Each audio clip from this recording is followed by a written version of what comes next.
Muy bien, pues aquí estamos en el track 2. Bienvenido, bienvenida. Espero que estén preparados y preparadas porque se vienen cositas muy interesantes. En este track vamos a tener tres charlas, bueno, dos charlas y un Code Lab. Y vamos a tener, por ejemplo, una charla para mejorar la performance de nuestra página web con Server-Side Rendering, Progressive Hydration, un Code Lab con Kubernetes y, ojo, porque ahora mismo con esto vamos a empezar el track dog justamente con el testing casi en producción. Me ha encantado la charla que nos va a traer Jonathan porque nos va a hablar justamente de cómo de importante es testear, pero sobre todo de hacer nuestros test unitarios, test de integración, pero cómo hacemos que este testing se parezca lo máximo posible a lo que realmente vamos a llevar a producción. Pues de esto nos va a hablar Jonathan, así que vamos a dejarnos de cositas y vamos con la charla de Jonathan. Adelante, Jonathan.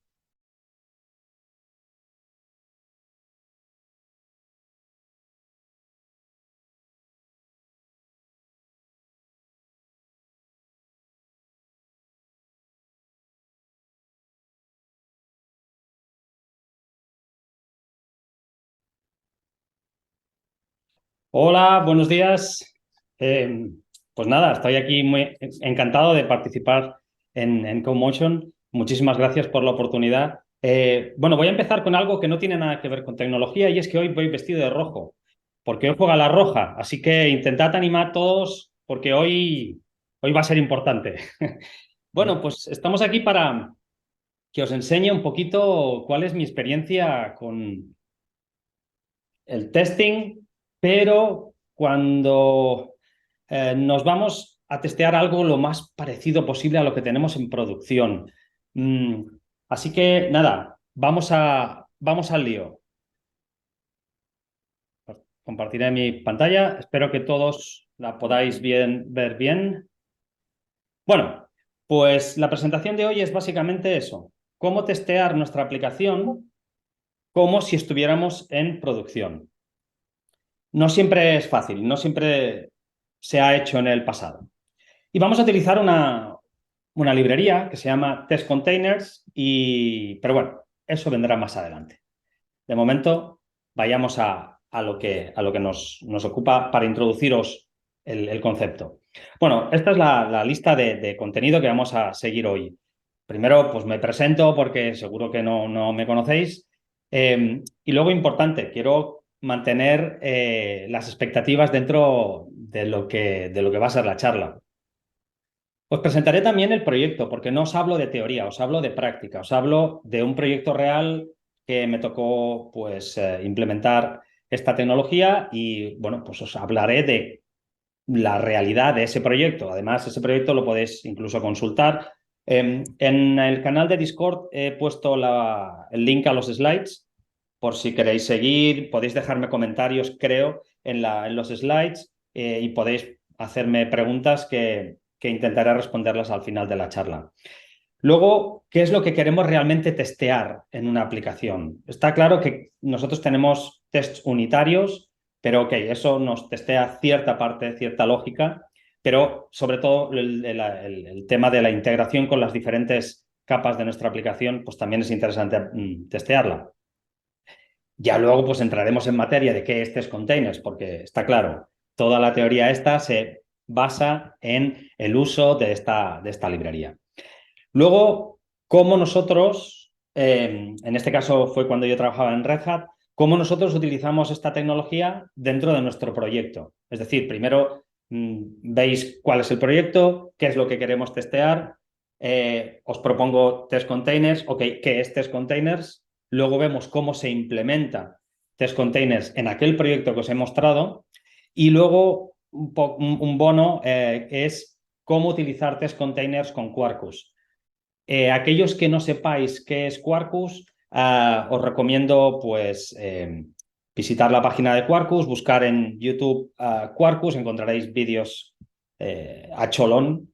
Y también os pondré en Discord un link a mi otra presentación va de cómo migrar aplicaciones que están hechas en Spring Boot a Quarkus y qué beneficios o no obtenemos con ello. Y finalmente, unas referencias por si queréis, espero, ir más allá y averiguar más información de la poquita que ya os pueda mostrar hoy. Básicamente, ¿quién soy yo? Pues bueno, soy ese chico que hay en la foto. Pues bueno, me nombraron Java Champion hace ya un par de años. Soy uno de los líderes del Barcelona Java User Group. También cofundé la conferencia JVCN Conf, que ahora ha sido rebautizada como DevVCN, y que vamos a tener nuestra primera edición de DevVCN o octava edición de JVCN, aunque ya no son exactamente lo mismo, el julio que viene. Y bueno, pues trabajo como ingeniero de software en T-Trade, una compañía que se encarga de hacer una capa de seguridad extra y más cosas sobre Istio, que es un service mesh en Kubernetes. Bueno, así explicado. He trabajado para Red Hat, para Ocado, para NetCentric y algunas otras más, pero ya eso fue hace más tiempo. Aquí a la izquierda veis la forma de contactarme en Twitter. Estaré encantado de contestar todas las preguntas que queráis hacerme, si las puedo contestar, y si no, intentaré buscar quién os las puede contestar. Por email también me podéis contactar cuando queráis.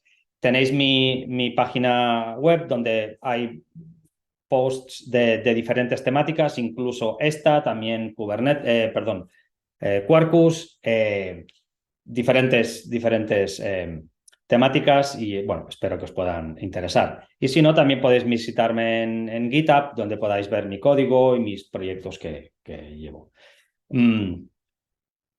Bueno, primer paso. Mantengamos las expectativas dentro de lo que es la charla. Primero, lo que podéis esperar de esta charla es básicamente mi experiencia. Bien, es un caso real, es un caso que está ahí, que podéis ir a consultar, que podéis ver. No intento enseñaros nada, no vengo aquí a hacer de profesor de nada. Vengo a mostraros mi experiencia y a partir de ahí, pues vosotros seguiréis vuestro camino y haréis las cosas de otras maneras.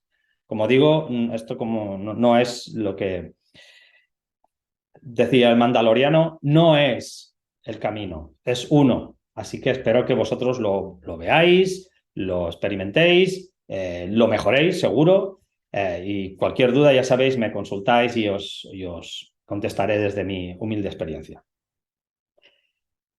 Un tema que llevo en la charla, todas mis presentaciones tienen esta cosita.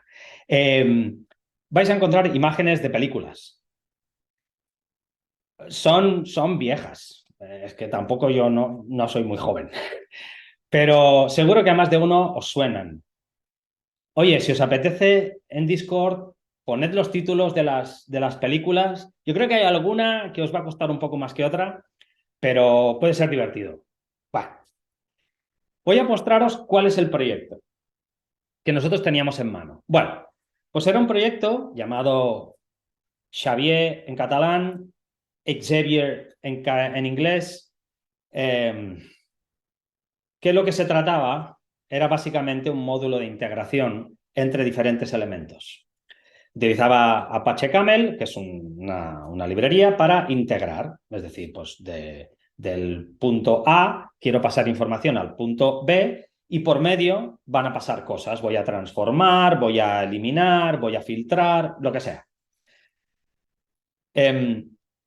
Pues esta aplicación, básicamente, aquí la carita alegre es el usuario enviaba una información a esta aplicación tal cual la recibía, la enviaba a otra aplicación externa llamada Ingress, también de Red Hat. Esta aplicación lo colocaba en un bucket de S3 de Amazon y además hacía un proceso de validación y lo enviaba a un broker de Kafka.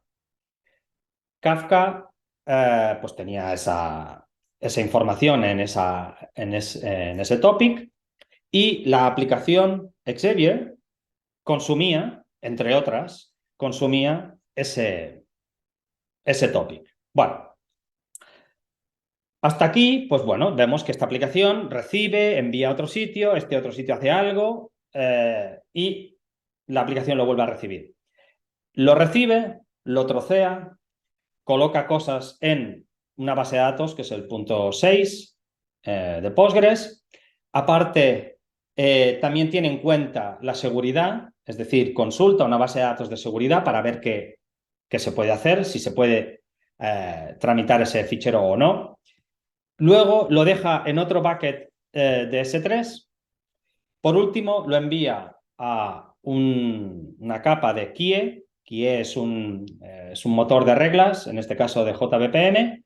Es decir, esa capa recibe un fichero, tiene unas reglas para procesarlo y devuelve un contenido.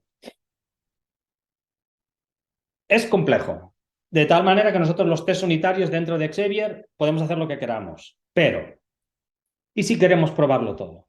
¿Y si queremos probar que no estamos introduciendo demasiado tiempo en una de las capas que nos hace que empiecen a haber timeouts? O la seguridad o la configuración hacia Kafka o cualquiera de estas particularidades de las diferentes capas que tiene el proyecto pueden afectar al resultado. Y la única forma es colocarlo en un entorno de más o menos producción, es decir, que sea exactamente igual que el que vamos a tener en producción, probarlo y ver que funciona.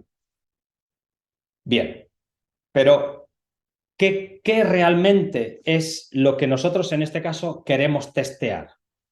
Ya tenemos claro que los tests unitarios ya los hemos hecho. Bien, eso ya lo doy por hecho. Ok, pero si vamos más allá, ¿qué queremos testear en nuestra aplicación? Bueno, primero queremos testear que las conexiones con los diferentes elementos funcionan. Es decir, cada comunicación tiene una configuración determinada. Con S3, por ejemplo, tienen que ver los ephemeral links o temporary links, que son que recibimos un link hacia el fichero, pero este link dura un tiempo, pero también tiene unas credenciales.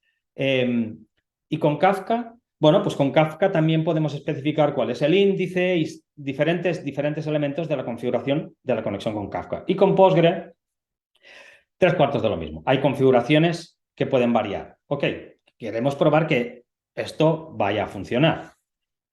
Que las versiones de los servicios externos nos vayan bien.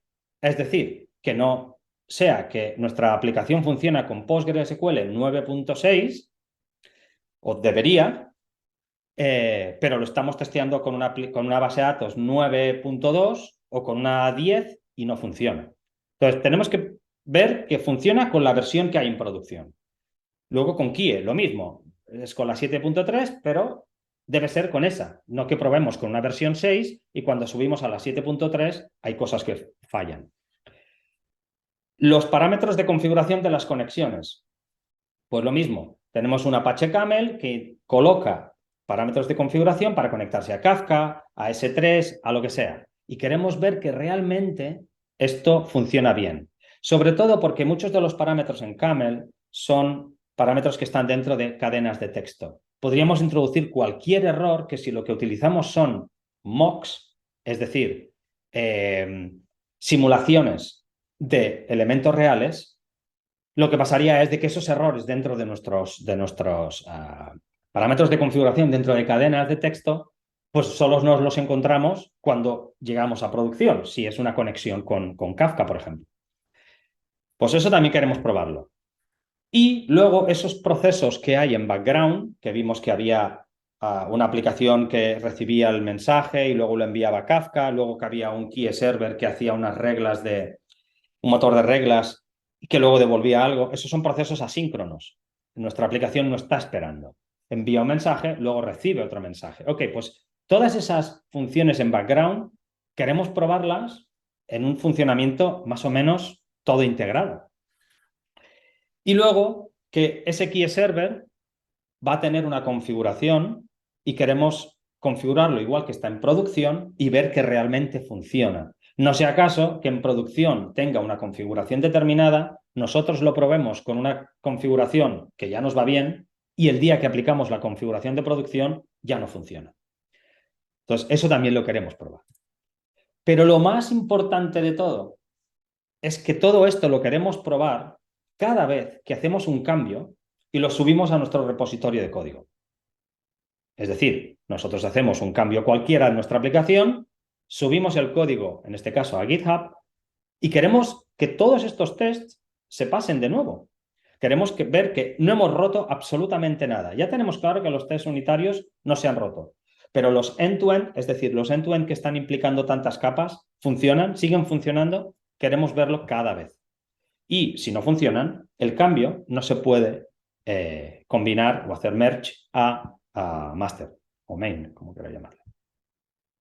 Como podéis ver, aquí os muestro dos pantallas de lo que funcionaba en nuestro caso real. En un lado tenemos en la pantalla de GitHub para una pull request. Veis que el check de Travis está con el check verde. Eso significa que todos los checks han pasado. Y en la derecha vemos la ejecución de ese test en Travis, que todo funcionó. Se tardó, en este caso, 47 minutos, pero porque nosotros hacemos, en ese caso, hacemos muchos tests, incluso de performance, para ver que todo funciona bien y que, bueno,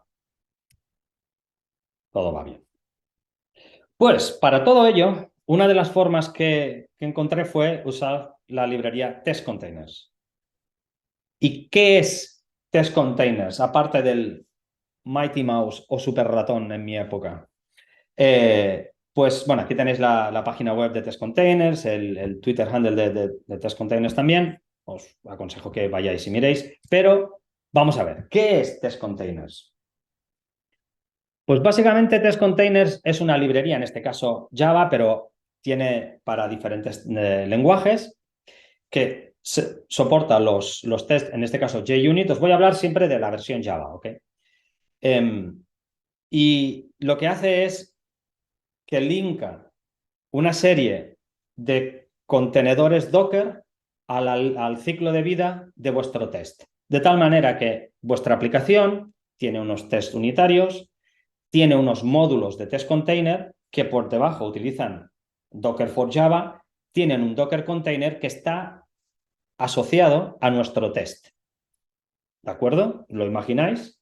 Nuestra aplicación y diferentes contenedores de Docker corriendo que su ciclo de vida está alineado al ciclo de vida de nuestro test. Bueno, de momento, Test Containers tiene diferentes versiones, desde Java hasta Rust, Go o JavaScript, hay diferentes versiones. Entonces, ¿qué es lo que aporta, en este caso, Test Containers? Bueno, lo que aporta, como ya os dije, es esa unión en el ciclo de vida de esos contenedores a nuestro test. En nuestro caso, pues ¿qué pasa? Que necesitábamos un Kafka, un Postgres. Pues lo que vamos a hacer es que cuando nuestro test se levanta, automáticamente empiezan a levantarse todos los contenedores Docker que se necesitan para que nuestra aplicación funcione. Para ello, Test Containers lleva out of the box modules, es decir, módulos que ya vienen creados por parte de la gente de Test Containers para hacernos la vida más fácil. Es decir, pues tenemos diferentes bases de datos, veis aquí Cassandra, Cockroach, Postgre, Microsoft SQL Server, Mongo. Ahí, en este caso, al momento que hice la presentación, habían 18 módulos de bases de datos, pero de otras cosas hay unos cuantos más. Podemos tener pues, un gestor de colas como Rabbit, podemos tener Local Stack, Elastic, Vault, engines diferentes, Kafka, que ya los vienen creados por parte de la gente de Test Containers, que nos van a hacer la vida muy fácil para poder levantar todo eso. ¿Qué tareas hacemos con Test Containers? Pues básicamente definimos qué módulos necesita nuestra aplicación. Bien. Para definir esos módulos que necesita nuestra aplicación, podemos tirar o bien de módulos que ya vienen incluidos, de Docker, de imágenes Docker que ya están en Docker Hub y de Docker Files, ficheros Docker, que Test Containers va a hacer el build y va a hacer el run. Bien, aquí ya tenemos la definición de nuestros contenedores. Por otro lado, necesitamos arrancar esos contenedores. Bien, se puede hacer de forma automática con JUnit Rules, que lo que hace es Pues cuando el test se levanta, esos dockers se levantan, cuando el test se cierra, esos test se cierran. Manual, pues en un parte del código le hago el start y ya está. E incluso podemos hacer arranque manual en paralelo, es decir, arráncame todos estos contenedores a la vez. Yo puedo establecer links para decir, este tiene que arrancarse después de este, pero esa forma de arrancar. Muy bien, ya tenemos definidos, los tenemos arrancados, ¿y ahora qué? Para continuar necesitamos logar, es decir, los logs como siempre, si todo va bien, igual nos dan igual.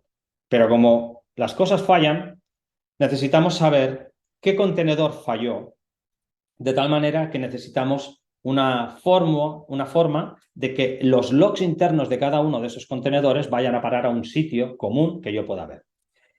Y por último, y tal vez lo más importante, necesito conectar con esos contenedores. Mi aplicación, mi test, necesita conectarse y probablemente entre esos contenedores necesitan conectarse entre unos y otros.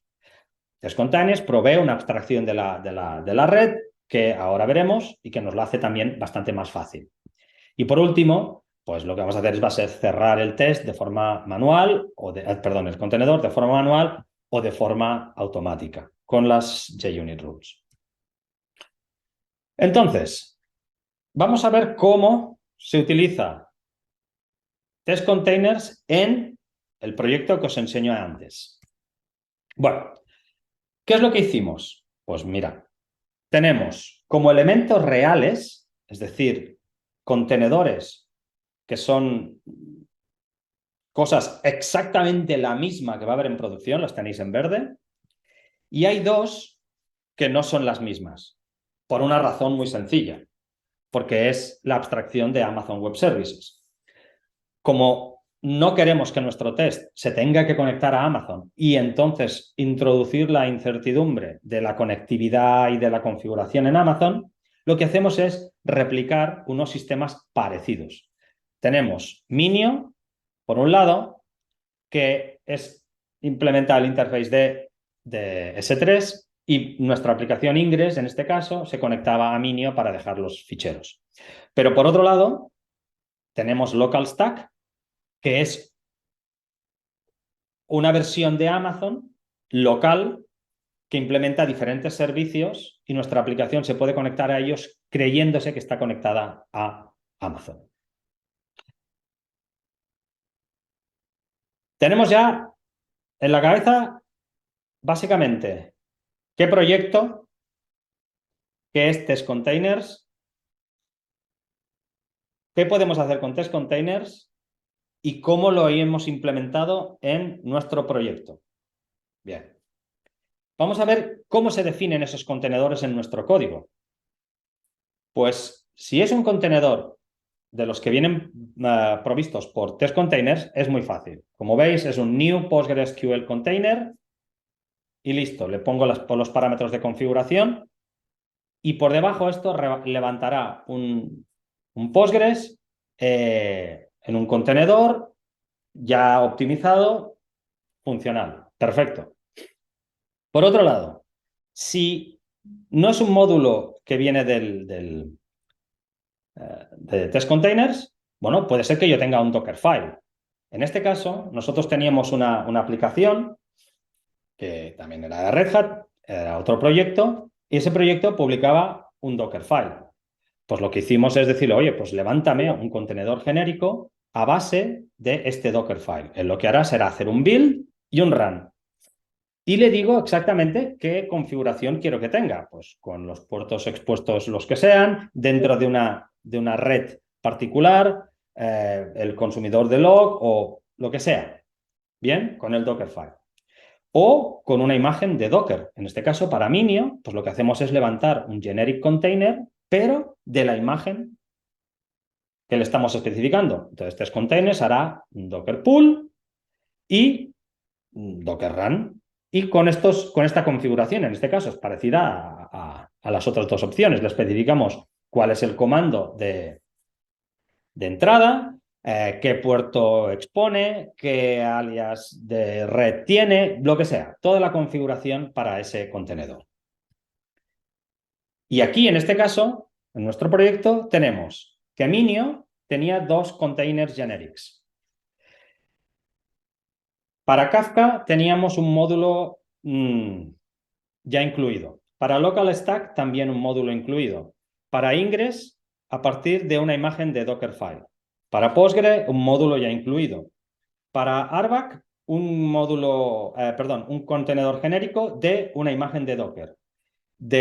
Para Kie, un contenedor a partir de una imagen en Docker Hub. Y para Local Stack, un módulo genérico. Para levantar los contenedores, pues como ya os dije, de la forma manual le doy al punto start y levanta. O en paralelo, como veis, aquí le digo que va a hacer el start, que depende de, veis que hago un deep start y le especifico la lista de contenedores que van a arrancar. Y luego, dentro de cada una de la definición de contenedor, puedo especificar la dependencia. Y automáticamente, cuando genero una rule en JUnit4, automáticamente levantará el contenedor con el test. Para logar, pues lo que hago es especificar cuál es el log consumer. En este caso, le digo, bueno, que es un slf4j, y le digo con qué prefijo. El prefijo lo podéis ver en la parte esta de abajo, casi hacia la derecha, donde pone Standard Output. A la izquierda veis entre corchetes, entre llaves, AWS log o Kie log. Ahí veréis los diferentes logs de los diferentes módulos entrecruzados. O luego lo que podéis hacer por código incluso es obtener los logs por si queréis hacer alguna validación de lo que sea. Luego conectar los contenedores. Bueno, pues en el caso de Minio, por ejemplo, eran 2 contenedores que se necesitaban conectar uno al otro utilizando nombre. Bien, no por IP, por nombre. Entonces lo que hacemos es generar una red, como veis aquí, la primera línea, network net, new network, y automáticamente les digo al contenedor de Minio Container y al otro que van a compartir esa misma red. Y que le digo que en esa red él se va a comportar con el nombre de Minio, with network aliases. De tal manera que un contenedor puede conectarse al otro simplemente accediendo por Minio 2.9000, como podéis tener abajo. Luego lo que puedo hacer es obtener la IP y el puerto de ese contenedor. Test Containers tiene una particularidad muy interesante y es que cada contenedor va a levantar un puerto aleatorio. Es decir, aunque nosotros digamos que está exportando el puerto 9000 en el puerto 90000, automáticamente Test Containers va a crear un puerto aleatorio y va a ser el que va a conectar al puerto interno. Esto se hace para evitar que haya colisión entre los diferentes contenedores. Bien, pero esta ventaja pues añade una dificultad y es que, ok, entonces yo no sé a priori cuál es el puerto sobre el que va a correr ese contenedor. Así que lo que necesito es, como veis aquí, get PostgreSQL get first map port. Eso significa, ok, dame el primer puerto mapeado, que es el que me interesa, porque cada vez que se ejecuta va a ser diferente. O sea, que puedo interactuar con el contenedor.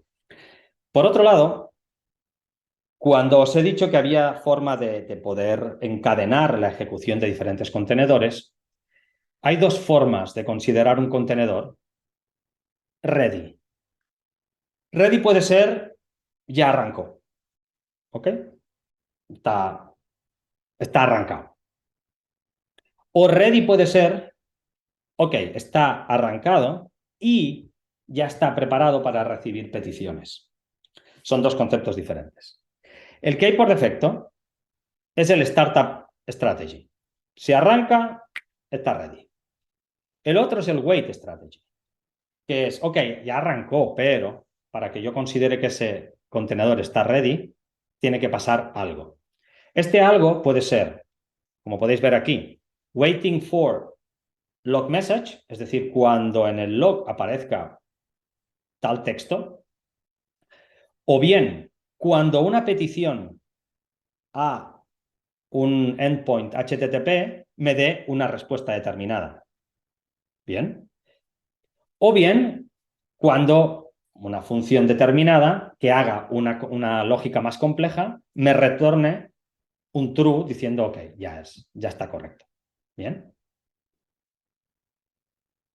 Entonces, nuestro proyecto utilizaba Spring Boot. De tal manera que cuando tú tienes tu Spring Boot y tú tienes tus contenedores funcionando, bien, claro, pero en nuestro fichero de configuración de Spring Boot yo le indico los puertos. Aquí yo no lo puedo hacer así, porque esos puertos son dinámicos. Así que lo que hago es utilizar un context configuration y ahí tengo un método que se va a arrancar antes de empezar los tests, que lo que hace es obtener la IP address y el puerto de cada una de las propiedades que existen en el fichero de configuración de Spring.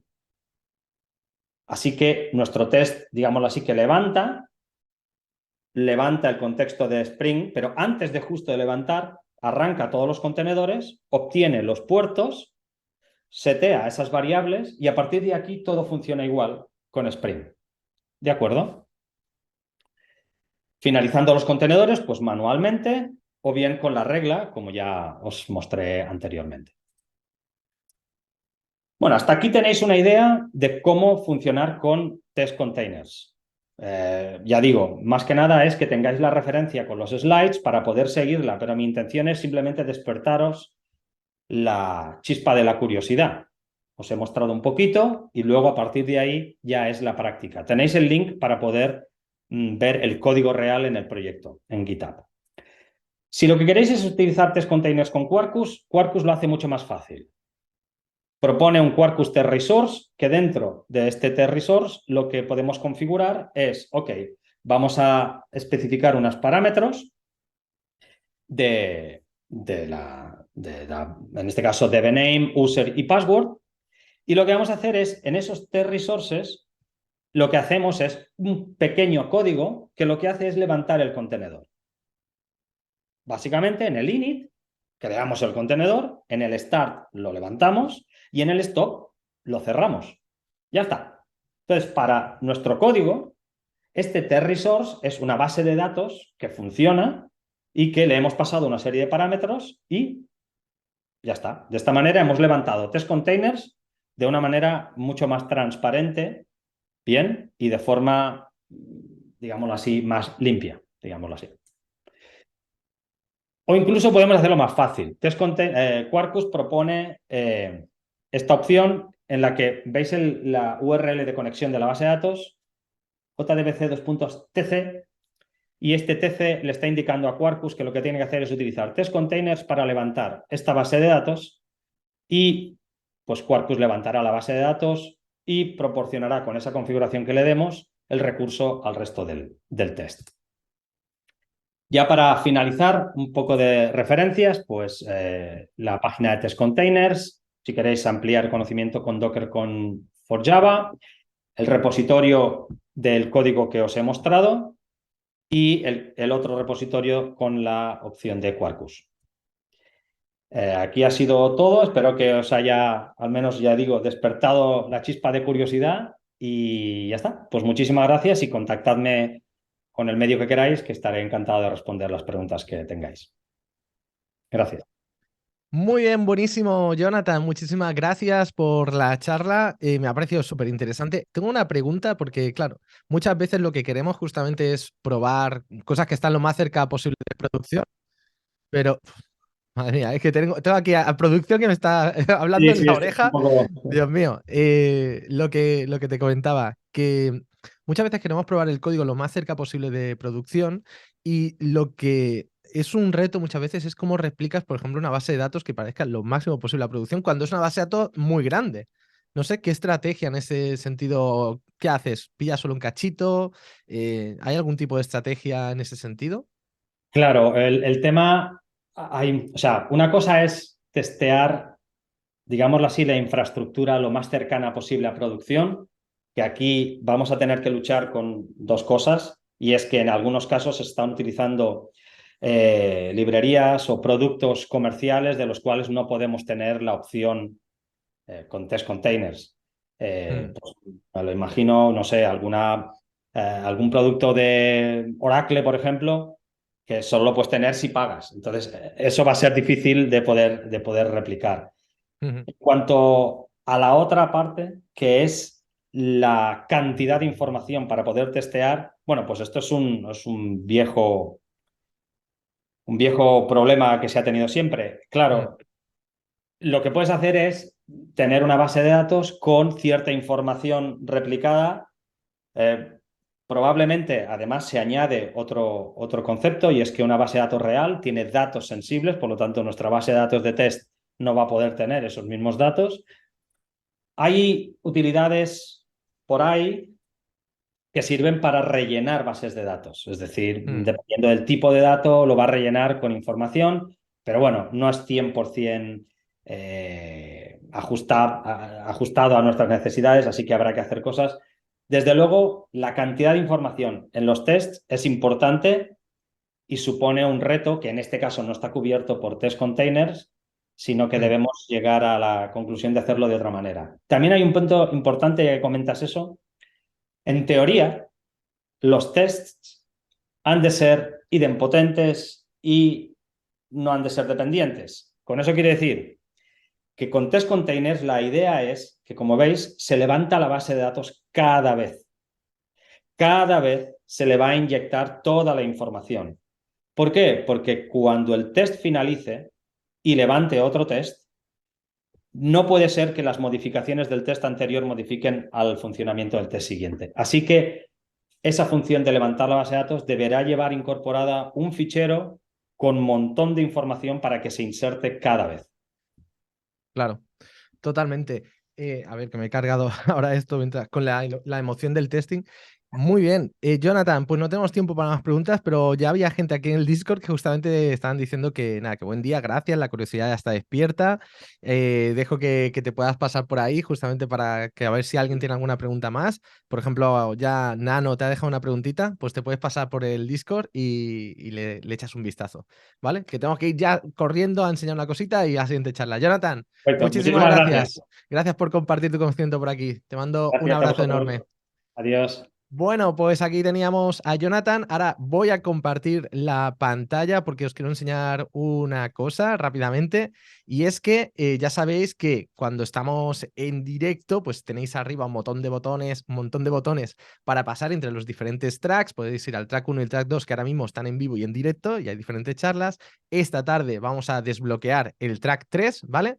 Pero tened en cuenta que también tenéis la posibilidad de compartir vuestra opinión, que es súper importante para nosotros. Podéis uniros al chat que tenemos en vivo en el Discord donde podéis comentarlo todo y también podéis ir al launch, que en el launch lo que podéis hacer es dejar vuestra opinión, podéis compartir opinión, visitar el área de exhibición de todos los patrocinadores e ir al Codemotion Talent. El Codemotion Talent es una plataforma en la que podéis encontrar vuestro próximo empleo, mejorar vuestras condiciones, así que os recomiendo un montón que paséis porque tenemos mucho talento tech aquí en España y en toda la comunidad hispanohablante y seguro que ahí podéis encontrar vuestra próxima oportunidad, así que no dejéis de echarle un vistazo que estoy seguro que os puede venir bien. Dicho esto, vamos a dejar de compartir la pantalla y lo que vamos a hacer, bueno, no sé si se llegó a compartir nunca porque creo que ya tenemos a Hans que la estaba compartiendo, pero bueno, da igual, más o menos con los botones os habréis hecho la idea. Vamos ahora con la siguiente charla, vamos a empezar rápidamente, bueno, vamos bien de tiempo, nos quedaba un minuto para que empezase, así que voy a explicar nuestra siguiente charla, que no es una charla exactamente, es medio charla Code Lab. Vamos a tener bastante hands-on, vamos, que vamos a mover las manitas, que vamos a estar practicando. Y la siguiente nos la va a dar Hans Peter Grals, es totalmente en inglés, es sobre Kubernetes, así que voy a intentar darte la descripción en inglés para que ya vayas preparándote para lo que se te viene. Es una horita, los requerimientos son bastante sencillos, si tienes un editor, si tienes la máquina virtual, el Java DK, lo tienes instalado, la vas a poder seguir, vas a necesitar también algunos conocimientos de Kubernetes y básicamente es que Kubernetes is becoming the de facto platform to deploy our applications nowadays, but this movement also implies changes in how we code our applications. porque, por ejemplo, los temas monolíticos, ¿no? Las plataformas monolíticas que teníamos las queremos separar en microservicios y para eso nos va a ayudar. Justamente nos va a explicar cómo han hecho este breaking down de este monolith into microservices architecture and everything is interconnected with the network. Así que vamos con la charla de Hans-Peter Grals. Adelante.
Okay, hello and welcome to this code lab. I want to share with you today how we can write Kubernetes native Java applications with a modern framework called Quarkus.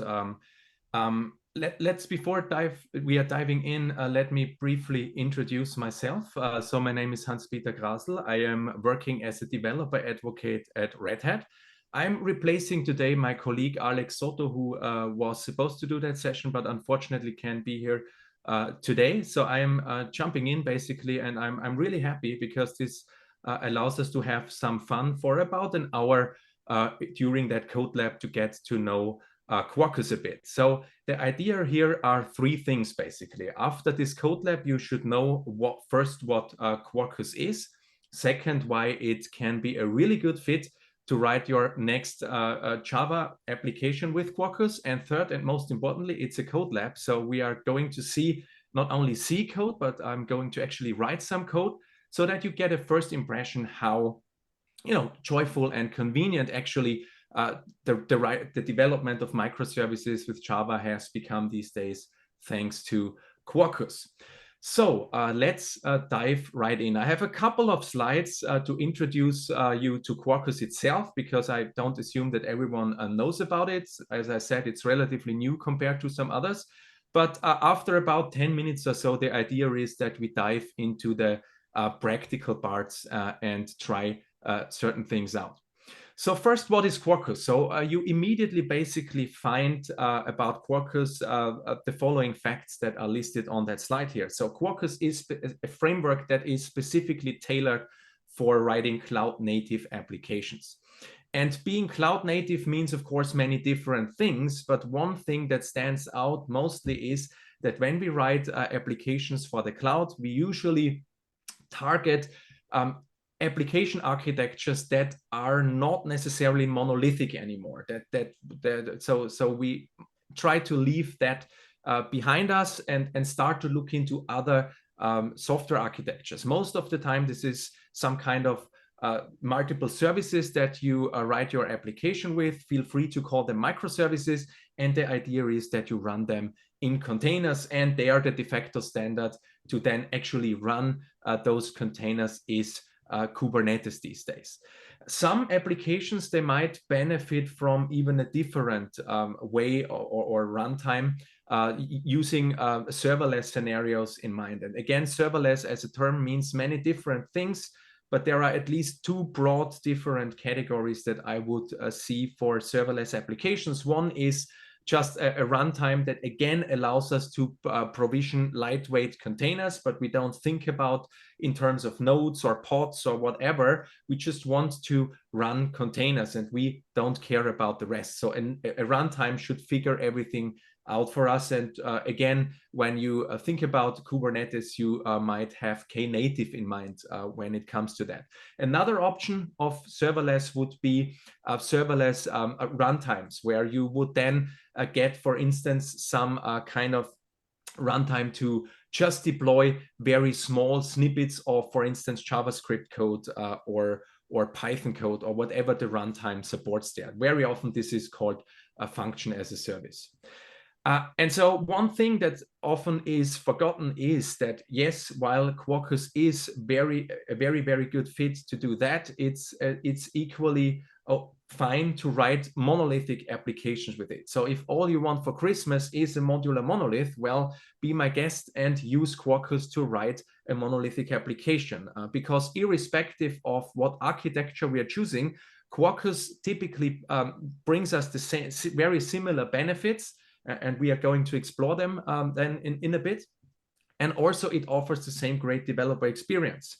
So talking about developer experience, I have just here a very high level slide about that, because we see then afterwards a lot of those things when I'm doing the coding part then in the IDE. So there's a mode in Quarkus called the dev mode. And one of the features that you immediately recognize when in dev mode is that you got something that is called live reload, meaning we just refresh after making changes, we save them, we just refresh our view, for instance, or we just re-execute a REST call, and everything will be immediately live, and Quarkus will behind the scenes do live replacement in the same process of the running JVM.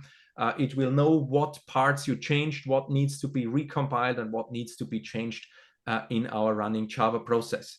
There is then a family of so-called dev services, which make our lives a lot easier. And one thing that really stands out in that regard is that Quarkus is able to spin up, when we are running it in dev mode, automatically some containers behind the scenes. It does that, for instance, when our application tries to access different services, let's say a database or a cache or a message bus. So whenever you would add an extension, for instance, that you want to use Postgres JDBC to do data access and persistence with the Postgres database, Quarkus dev mode will realize, hey, if you don't have any database configured, I'm going to pull a proper container image, and I'm going to spin up a container for you. And that does basically happen automatically as well. And then Quarkus is, of course, able not only to target the JVM as a runtime for our build artifacts, but we can generate native executables. And here Quarkus seamlessly integrates with GraalVM, and it uses GraalVM's native image functionality to do that. So at the end of this native image process, we get out a native executable. So no JVM to start up, no nothing. We just take that platform-specific executable and run it either on Linux or Mac or wherever we build that for. Another important aspect about developer experience is freedom of choice. And here, Quarkus offers us that we can write our applications either in an imperative way. Maybe some people prefer that. It's perfectly fine to write imperative code. Or others, they might prefer a reactive programming model, in particular those that might come from other language backgrounds than Java. And so with Quarkus, it's not a strict either or decision. So if we want to, and if we have our reasons for that, we can mix and match. We can have imperative code, we can have reactive code, and have that coexisting in one and the same application even. Now, talking about services or microservices and runtimes such as Kubernetes, of course, everything is expected to come with images so that we can spin up containers based on that images and run and orchestrate them as we see fit. Now, Quarkus has been built from the ground up with containers in mind. The important part is not so much the benefits that are listed here on that slide, but the important part are the actual results, the outcome that we get from having these properties here. So the following holds true in that regard. So whenever Quarkus helps us to build optimized artifacts in terms of disk size, this leads to smaller container images, which is, of course, a very desirable property. The smaller our container images, the better in general. Also, Quarkus is helping us that our applications can start up faster, in particular when we use it with this functionality of compiling down our code to native executables. And again, the important takeaway here is this enables serverless scenarios where we want to scale more or less instantly on demand. And another aspect, again, is in general, just lower resource consumption that Quarkus achieves because of some tricks it does at build time.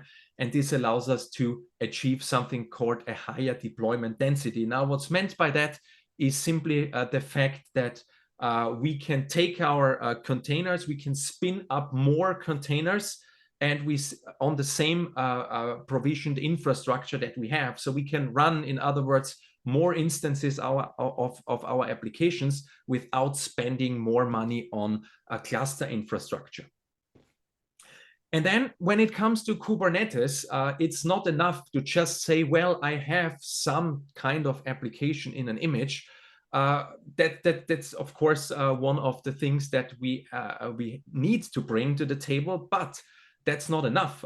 We need to have some fundamental capabilities for our applications in order for them to be working nicely in cloud native environments. And so there are just a couple of those listed here. Metrics, for instance, we should be able to expose metrics. How is our application behaving? We should have things like health checks. We should know, is our application still running? And again, all of this is needed in particular when we think about deploying that into Kubernetes. Then when things don't go according to plan, we want to have debugging and tracing functionality. And of course, we also need, and this is among the properties of writing of this 12-factor app idea, which is also quite important to keep in mind when you build for cloud native environments. Configuration, we need to externalize configuration. And there, of course, in Kubernetes, we have concepts like config maps or secrets that we want to inject into our applications from the outside. So none of those things should be directly backed into our container image. And so all of what we do with Quarkus is built on open standards, which is nice because this means we don't have to learn all those things from scratch, because chances are very high that many of you are already familiar or at least have some experience with those open standards that Quarkus builds upon. So when it comes to dependency injection, we can rely on a subset of the CDI bin spec in that regard. We can write our REST endpoints with ChucksRS. We can do persistence against relational databases, for instance, with JPA and JDA transactions, and many, many more things that we are used to before even Quarkus became a thing. So no, Quarkus does not reinvent the wheel. Instead, it builds on the shoulders of giants and just brings together several really popular and I would say battle-tested libraries from the field. And this, of course, makes our life as developers much, much easier.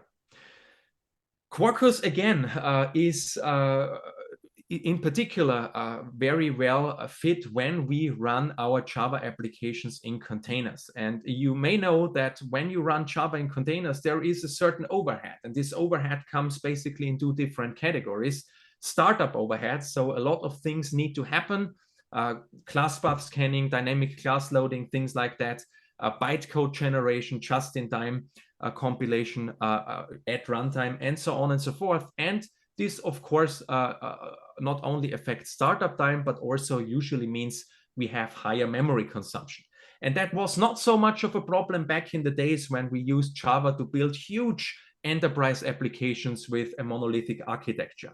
But it becomes more of a problem and a challenge when we have more fine-grained architectures in mind. And there's again here just the illustration that if we run a couple of microservices and those run in their own containers and in their own JVM processes, this overhead adds up quickly. And if you think even more fine-grained in terms of serverless or functions that you want to deploy that are written with Java, it becomes even more. So this overhead adds up. And here Quarkus can help us a lot because it can reduce the memory footprint on the one hand, but also it can reduce significantly the startup times. And just 2 more slides, or 3 more slides actually, before we dive into the code is how does Quarkus do that? Very briefly on a high level, what Quarkus does differently than traditional runtimes is the following. So usually what we see here is a traditional application framework. Relatively little things happen at build time. What we do is we compile our code, we together with the dependencies, we package that up in terms of nice jar artifacts, for instance, and then we are done with the build process. But then at runtime, when we start and bootstrap our application, a lot of things start to happen. Framework mechanisms that we use to write the application kick in, class path loading, property file parsing, metadata annotation scanning, and lots of other things need to happen before our application is actually able to serve requests. And Quarkus addresses exactly that challenge and tries to do the opposite in the sense that it tries to move many of those time and resource consuming activities from runtime and move them into the build phase of the application. That's also one of the reasons why some people, when they refer to Quarkus, talk about a so-called build augmentation toolkit. So again, Quarkus tries to do that, and the resource intensive stuff happens at build time, and this means you do this stuff only once, and later when it comes to running the application, a lot of things have already been done and the application spins up faster and also needs less memory. So the bottom line here is with Quarkus, we do much more things at build time so that we need to work less at runtime. And this is of course beneficial in particular for microservices and serverless scenarios. And lastly, talking about runtimes, we have 2 options. Again, we can take our Quarkus build artifact and deploy it on the JVM. That's perfectly fine. A lot of people are still doing that.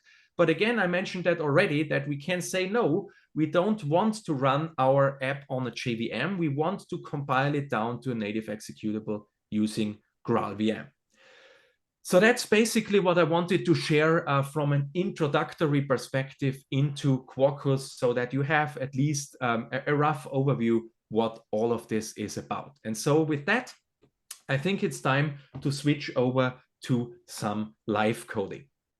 Let me go out of my slides here for a moment and bring up my my console. Just a second, and there we are about to start. So what I'm going to do now is I'm going to start from nothing, right? We start from scratch, and we just use, in my case, I'm using the Quarkus CLI to create an application, a new application. And the CLI will just scaffold for me with some defaults a project structure. And when we go into that project structure, I'm going to open that up in Visual Studio Code here. Once we are there, we see, in this case, a very familiar Maven project structure. Okay, my Visual Studio Code uses a Quarkus extension, uses some extensions for the Java language support and so on and so forth. But besides that, we are here in a automatically generated simple Maven project. It's fine. You can use Gradle as well. So you would just need to reconfigure that. And the CLI is very convenient, hence I used it. But there are other ways, like you can directly use Maven artifacts to scaffold your project structure. And there are other means as well. So let me go there and let me inspect what we have. I'm just going to open terminals here because we are going to need those as well very soon. And here in that first terminal, I'm going to run and start. Remember, I explained that Quarkus in dev mode. And I do that as well using the CLI here. I just go to the terminal and say Quarkus dev. And so what this does now is it will, of course, build the application, and it will start this application in dev mode. So the application in the background is up and running, and it's a very simple application, doesn't do much. You see there is basically an auto-generated JAX-RS REST endpoint here. And after spinning that up, let me open up my browser. We are here, and we can see, okay, this is the default index page that was generated, and this is now our Quarkus project, okay?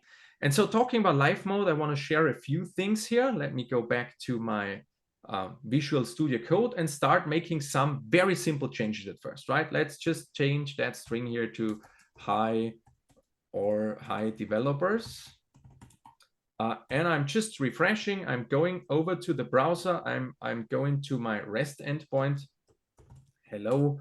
And we see hi developers. So the application is still running. Now you might say, well, yeah, it's just changing a string. That's not very impressive, but we can do different things. We can say, well, we changed the route here. We go to API, hello, and we want to maybe even do more things. Let's introduce a configuration property here, okay? A configuration property that is called greeting. I'm just going to say string greeting here, and I'm going to append that instead of the hi here, greeting developers, okay?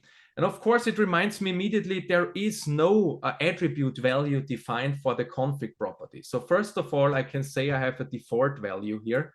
I need to say name here, of course. Let me do that.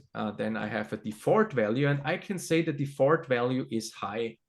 So now I should have at least still my application still up and running in the background. No need to shut down, no need to recompile. And I see this the same thing, but of course I have an error now. The hello endpoint doesn't exist. So you saw the REST endpoint was changed, and we have now a REST endpoint that is called API hello.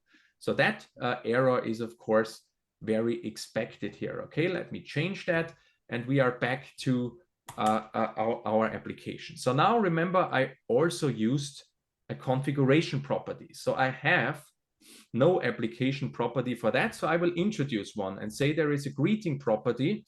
And since we were supposed to do that in Spanish, which I couldn't do, let's say at least hola here. And again, I'm just saving here. I go back, I refresh, and of course, all those changes that I do in the IDE are immediately reflected. This is just the live reload functionality of Quarkus, okay? So let me do one more thing here real quick and introduce a little bit more dynamic behavior. Let's say that here we have, we stick to the path, but we introduce here a path parameter. And we say we're gonna introduce that here, use the path down here. And let's then say we have a path parameter which specifies who we want to say hello to. I have a path parameter called who now. It's called string who. And I will just remove that real quick and say who. So now we have at least some endpoint that has some dynamic behavior from the outside. Let's see what we've got. If we say hello / Alex, my colleague, hola, Alex. And again, unsurprisingly, all of that happened thanks to live mode in the background without me restarting or recompiling the application. So, but you have also seen maybe one thing. Down here, we see tests pause. So there's another great thing about Quarkus that I quickly want to show you, namely it's continuous testing mode. And if I hit resume testing, we will see failing tests. Well, there was not only this REST endpoint that was generated here, but there was also an accompanying test here. And of course, that test doesn't fit my changes that I just made. So the test is failing. This is perfectly fine.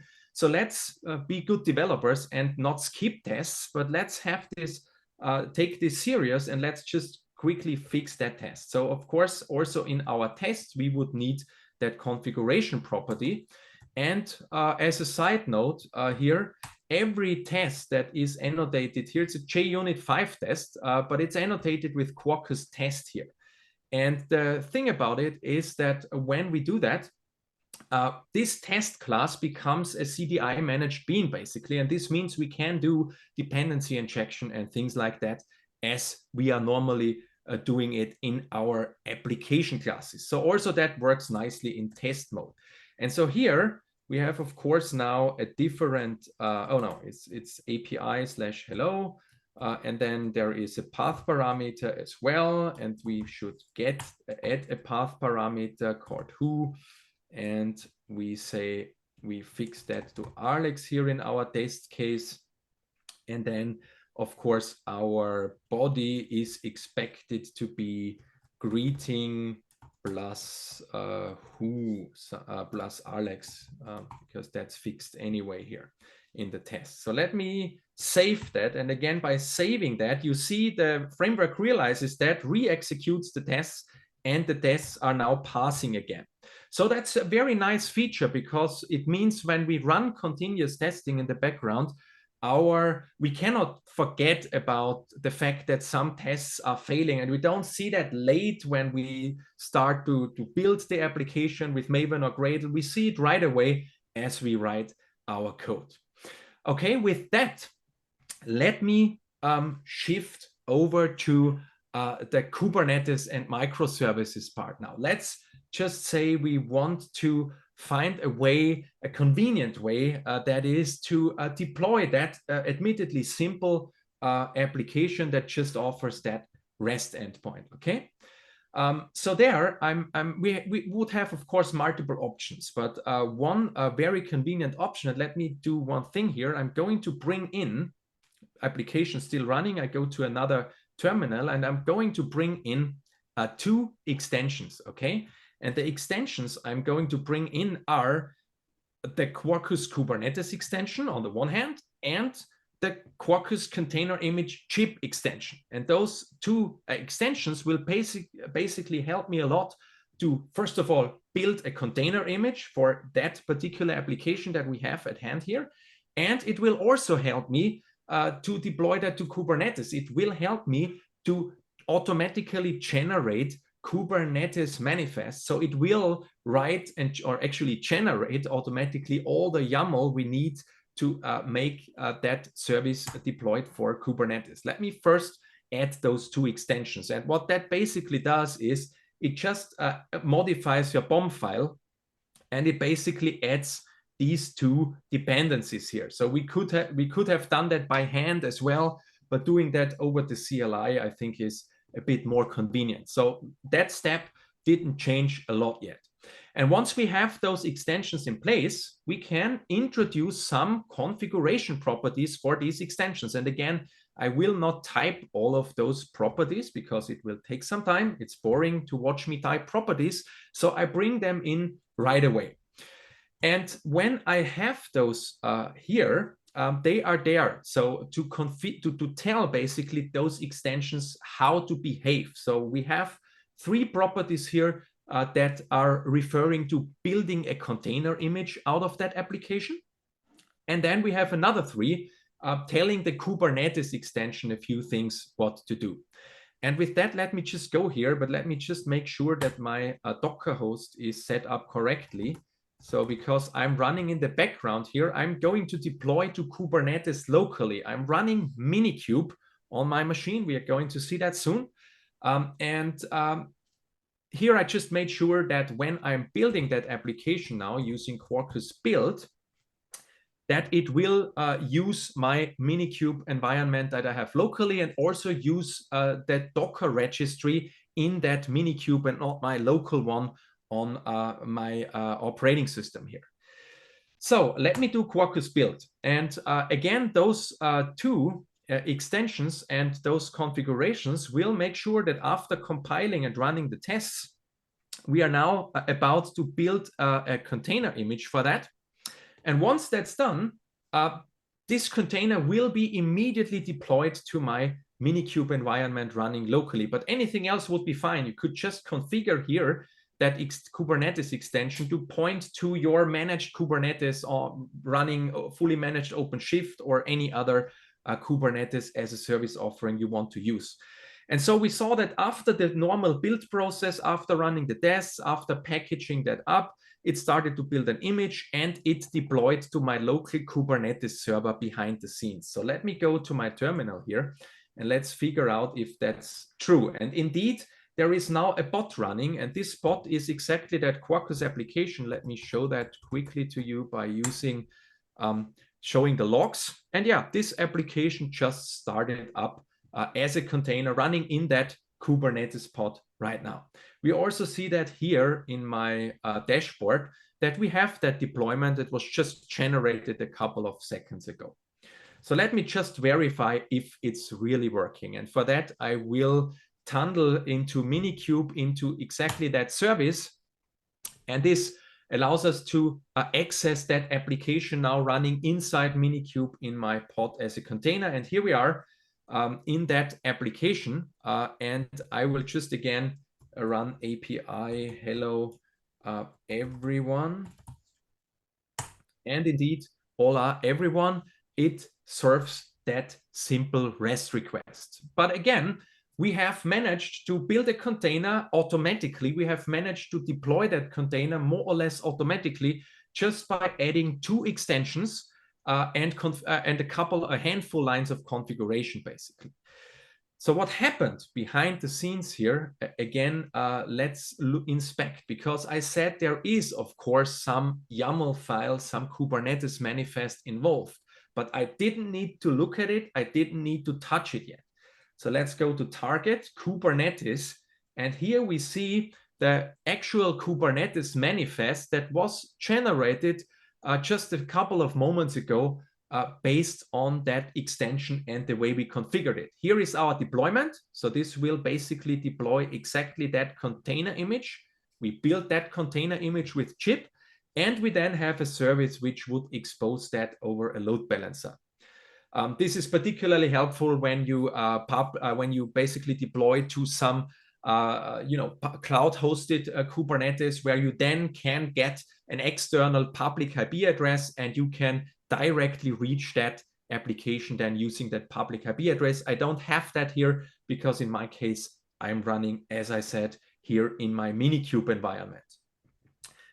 But I think that's pretty cool already. So if you don't want to, you don't need to touch a Docker file, you don't need to touch a YAML file, and you can still manage to quickly deploy your Quarkus application as a container to Kubernetes.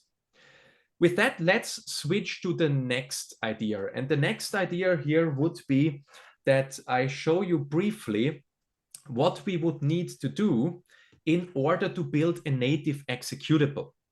That's also something that is normally not that easy, but Quarkus makes it easy for us. Let me do one thing. I'm going to change that here to native, and I'm also going to bring in 2 more configuration options. And usually you don't need them. The reason why I need those is because I'm running on a Mac M1, which, as you may know, uses an ARC or ARM64 architecture. So I'm going to take different images that are ARM compatible on my machine. If you just run a normal Linux 64-bit operating system, which is not ARM, then you don't even need those properties and you can do without them. But I'm going to need them. And so let me also do another thing here, and then we build that. Let me change the artifact to be called Codemotion native here, okay? Because that allows me to keep my non-native version that I just was deploying earlier. Otherwise, it would be overwritten. And so I just want to show that to you briefly how that works, and we can keep it then up and running. And so when we do that, let me do a build now. And when I do that build, let's keep the tests for now. It should instruct the build process and the extensions to build a native image out of that. And this native image building process, this takes considerably longer than a normal build, because it needs to run GraalVM, it needs to understand your application. This is happening right now in the terminal here. It does some initialization, it analyzes then at these points do analysis, trying to figure out what are the reachable code segments, code lines, code methods, classes that my application and my extensions are touching. And once it knows that, it tries to parse those methods, compile them down to native code, and at the end of the day, generate a native executable for us. And again, keep in mind that when you do that, you get a platform-specific executable. So if I would do that on Mac OS natively, it would mean I would get a Mac OS executable, which is not able to run on a Linux operating system just by copying it over. And because of that, I instruct the extension to do the actual build process also inside a container instead of my native machine. That's what this property is for. And then, like I said, the other two just use ARM64 compatible images, because on my machine, also my Minikube installation runs on ARM. And so to have that, that all of that fits nicely together, I have to configure that here. And you see that usually it takes 1.5 to 2 minutes. It should be done soon. And we are waiting for it. It's almost done. And then we should have, ideally, a native executable running in a container, deployed also directly to my Minikube environment. And then it runs in parallel to my JVM version of the same application. So all of this looks good. So we should now have, let me go in there, we should now have a second deployment called native. And this, in fact, now is the native executable that got deployed. Let's quickly verify that, because you have your doubts. But here we have another pod. And this pod called native something is, hopefully, let me go there, kubectl logs.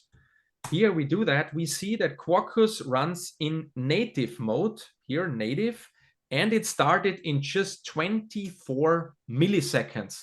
You saw the JVM app up there took a couple of seconds to start. Usually the JVM app starts also below, at least below a second, so maybe a couple of 100 milliseconds.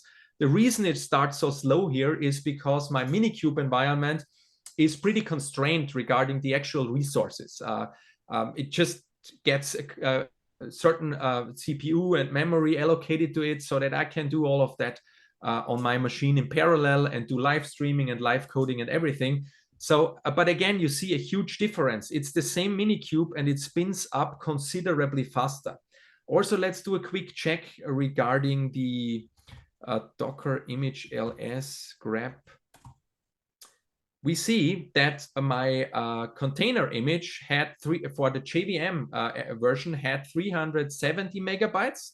My native container image just has 73. So this means we've just basically 1/5 or 20% of the image size just by using this native compilation functionality here. And you could even bring that down further by doing some tricks, and then you could probably do half of it and get down to 35 to 40 megabytes if you wanted to. And let me just verify if also the native version serves that. So let's tunnel into the native service here. And also this is the other service running in native mode. Let me say API hello Alex again. And yeah, this is now served by my second deployment, which runs the same application in native mode. So again, just basically small reconfigurations needed in order for us to be able to execute these native deployments in Kubernetes. But for the rest of the session, because you saw the building process takes, of course, a while, let me undo that change and let me just go back to jar here and let me remove those properties for a second. And also let me briefly change that back to my normal artifact so that we are going to later replace my original JVM version of that application. Okay. And so with that, let's explore a few more things. Namely, remember I mentioned briefly different fundamental capabilities that our applications should have when we target Kubernetes. And one of them was health checks.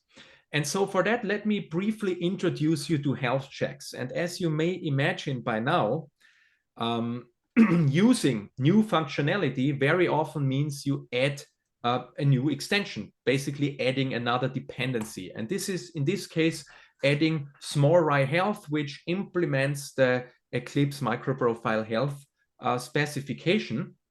And once we have that here, we immediately get a few things. Let's go to our Java application and verify. It should still run somewhere here on localhost. This should be my app. It's still running fine, exactly. Let me do one thing. There is a mode called dev mode. There's also a particular browser front end for that, a web UI. And we see now that we have the Kubernetes extension, the container image extension, and I have this small-ray health extension now. And I can take a look at the health endpoint, and the health endpoint is there, well, to report about the health of my application. For now, it looks quite empty, but it says up because we have no particular checks for our application yet. And those health checks, they are very important. We can differentiate between liveness checks. For now, we don't see a difference because we have neither readiness nor liveness checks at the moment, or we can look at all of them. So we get a couple of REST endpoints that our application exposes, again, just by adding this extension. And once we have that, we can start to experiment with health checks. Let's say our greeting resource should, or our application here offering that simple REST endpoint should get some health checks. So for that, let me do one thing. Let me create a new class and call it my custom health check, okay, .java. And the idea is now that we implement an interface called health check, which is defined again in the Eclipse microprofile specification. And of course, if we do that, we need to implement that interface, which is a very simple interface. It's actually a functional interface, just defining this single method called core, and it expects a health check response. In addition to that, I want to make that class a managed bean, which means I will use an application scoped annotation, and I will say, and this is now the magic regarding the health check differentiation, I say this should be a liveness check or a liveness probe, as they are also called in Kubernetes terminology. And this will tell, of course, the extension that this is part of liveness checks now. And here I can just say for now, I don't really check something. We just say health check response up, and we say all good, okay? So we don't really check something here. We just say, okay, our check would say that everything is fine now. I'm just going to save that. And once I have done that, let me go back to the application again and just refresh that here. Yeah, let's see what happened. Maybe we have a small issue. Let me go to my, I accidentally quit my dev mode. Sorry about that. I didn't want to do that. Let me start it in dev mode again. That was my bad because for some reason, I hit the Q key. And if you hit the Q key, the dev mode shuts down. So the application is up and running again. So let me go to that health endpoint now. Localhost 8080 health endpoint. And here we are. We have my check, which says, this check says it's up. You can have as many different liveness and readiness checks as you want to. And it says all good. Okay, so we can do more things. Usually you can also say that you want to, maybe you want to add some metadata to your check. Let me do something different here. Let's say health check response. It's named some check, and we can add some data with data, and you can add key value pairs. Check 1, okay. And this will be exposed then as well with your health checks. Check 2, okay. And so on. And then at one point you need to figure out, is it okay or not? So we say up again, and we say build. And if we do that again, I just refresh here, we see the metadata is also there. Let's go to the health UI quickly. In the UI, we have a UI, which is just some nice way of displaying the same thing. Basically, everything is green. If we, for some reason, let's add some other check here. By the way, you don't need to implement those checks as separate classes. Let me do one thing. Let's say we don't want to have separate classes. We can do that inside our resource as well. And let's say we have another check, and this time this is a readiness check for our application, okay? And that readiness check is called my custom ready check, telling if the application is ready to serve requests. We are missing some imports here. And then once we have those imports, we have our readiness check, and we will say, okay, ready. And then we will say, just to show what's the difference, we will say ready, and then we say, no, we are not ready. And then so that we see how this looks like. If I do that, it looks good to me. Let's see.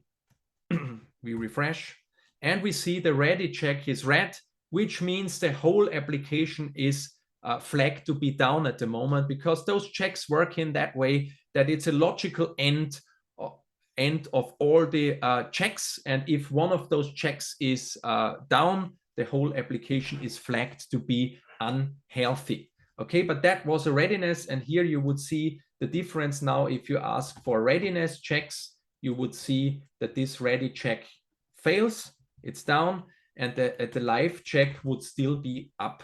Okay, so you can check different parts of the application in that regard. And there are a couple of pre-built ones. You can have a URL health check. Maybe you rely on an external third-party service that should be up, and you could use that automatically without having. So there are some predefined actual health checks in there that you could use. Okay, but more importantly, we have just seen again how this behaves while developing locally.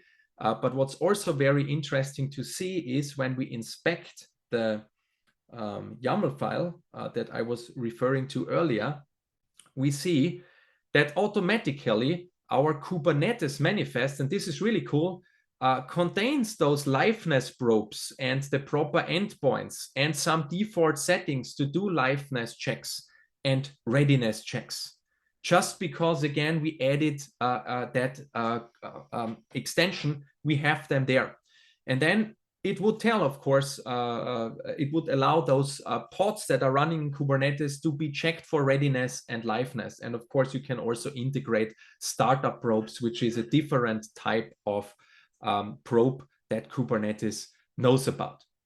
So let's do that and redeploy that application to Kubernetes with this new health checks. And again, I'm just building that. Let me just see. I want to deploy the non-native mode, which is good. Let me rebuild and redeploy that. And let's go to my Kubernetes environment. And we should see that this bot, which is the non-native version, should get redeployed very soon. Okay, it builds the container image now. It should get redeployed. And we should also see one thing. It will not be flagged immediately to be ready. Let's see. Here, the new one is running, but it's not ready yet because the readiness check, according to these settings, it says it's not ready yet. And at one point, and this will take roughly 30 seconds because of the default configuration. So at around 30 seconds, the bot should become ready, because then the second readiness and health checks will succeed. And let's give it a few more moments. And then it should become ready, and this one should be terminated.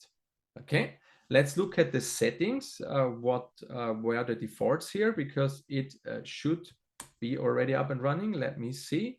The defaults were here, application properties, no, the YAML file I wanted to see. We are here. The defaults are, yeah, initial delay 0 means it tries to immediately access without waiting the live endpoint and the ready endpoint as well. And then it tries it again after 30 seconds with a timeout of 10. So yes, ideally, it should become ready. So something is wrong with that pod for some reason, but let me figure it out by redeploying. Let's do one thing, because these settings are not ideal anyway. You would not want to immediately core that ready endpoint. You would give your application some time to start, okay? And for that, let me just make some changes, because we can influence the defaults here with some other configuration, right? This one. And here we can specify what should be the initial delay, how often, in what intervals these endpoints should be checked, and what should be the timeout. Let me do that again and redeploy the application with these changes. Okay. And then let's see, because usually this should work quite nicely. Let's see if we get lucky this time. The container image building is relatively quick here. So let's give it a few more moments here. And then there is, yeah, let's see. It deployed a couple of seconds ago, a new bot. Let's see if that is doing better now.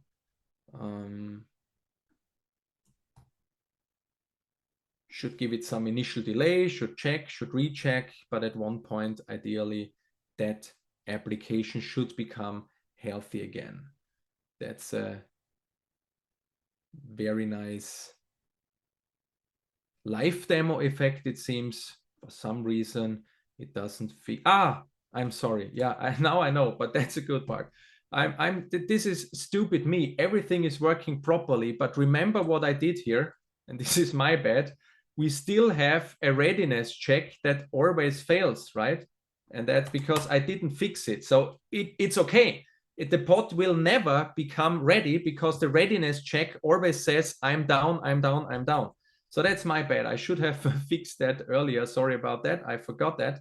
So we go to that readiness check and we say it's up, of course, and then redeploy, and then everything should be good again. Okay. So that was my mistake, but then we should nicely see exactly what I was referring to earlier.